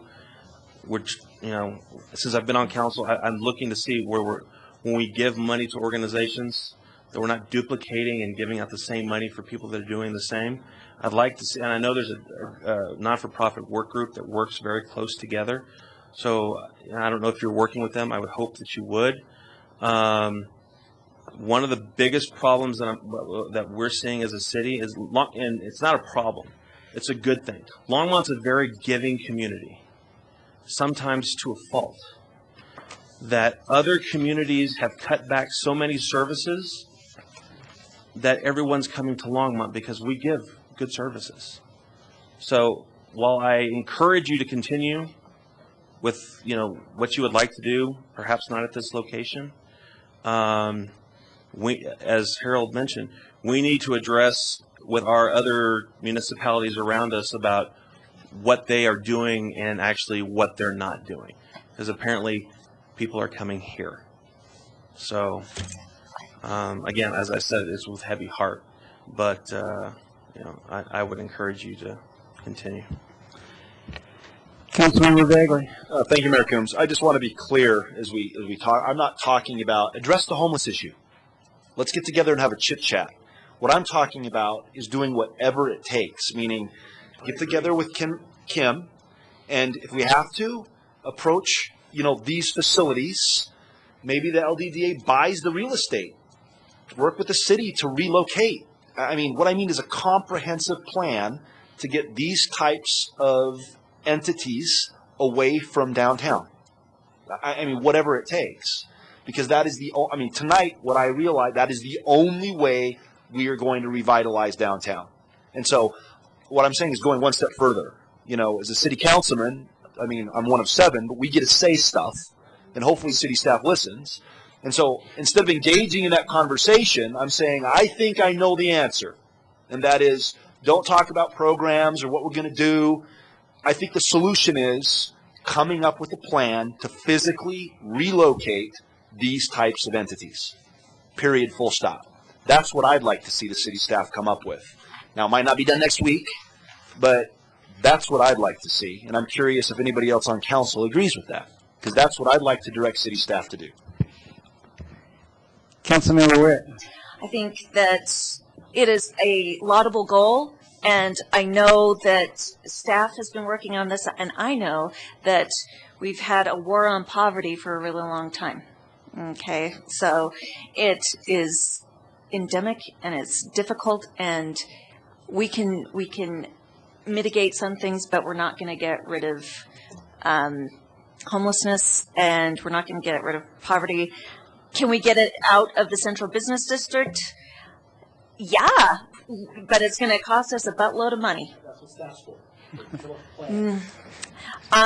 So anyway, and there's, private property issues and stuff like that. So yes, a laudable goal.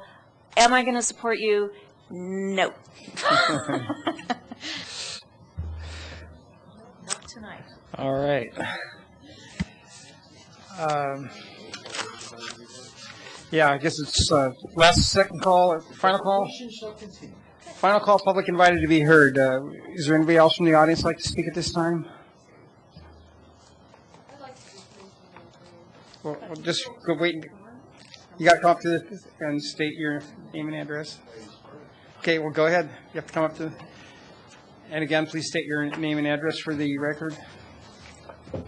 Jackie Skaggs, 303 Coughlin. If you go one block this side of Maine, you go one block the other side of Maine, you're in residential areas. And what resident do you think is going to want this problem that exists in this one block in their neighborhood? They're not going to want it. So it's something to keep in mind. There is no place close to this area, close to downtown, that's available. And I can understand where Richard is going where he went. This building's been empty for 2 years. What kind of money are you going to make on it now? Because it's going to be empty again. You got an empty grocery store. Not making any money on it either. So I'm really disappointed in your vote. And I'll remember it in the next election. Thank you. Is there anybody else who would like to come up and speak at this time? Okay, go ahead.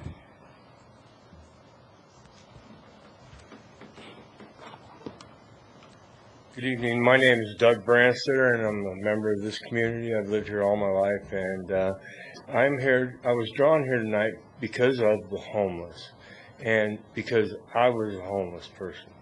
And I came here in 2006 to the City Council and asked for help to resolve my identity theft problem and my homelessness.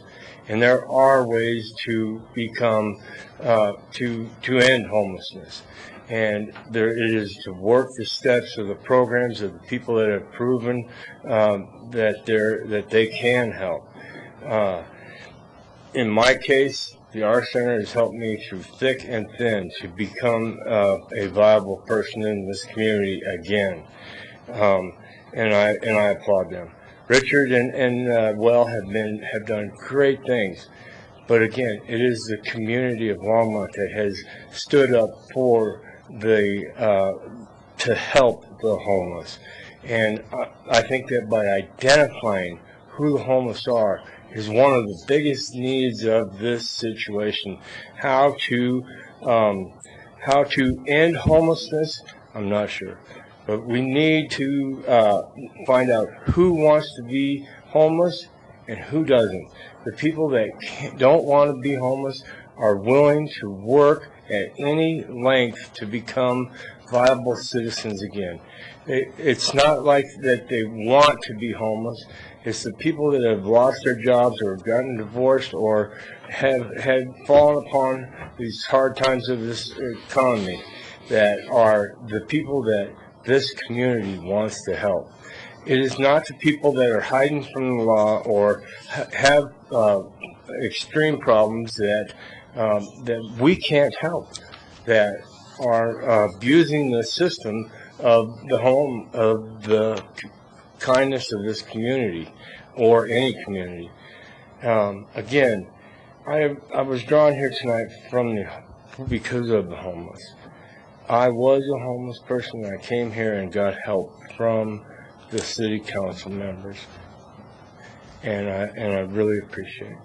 I wrote a speech for something else that when I came here, I asked for help to get back into school for education so that I could learn to read and write. And that's where I've been for the past 3 years, is at Front Range Community College. So you haven't heard a lot from me in a long time. But I would really like to read this speech, and it's for commencement. Well, you only got about a minute left. What's that like? Yeah. Yeah, come back next week and...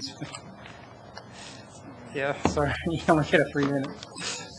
Thank you for listening to me, and thank you for helping me, and thank you for helping the homeless. You're welcome, and please come back. All right, final call, public invited to be heard. Go ahead. Good evening again.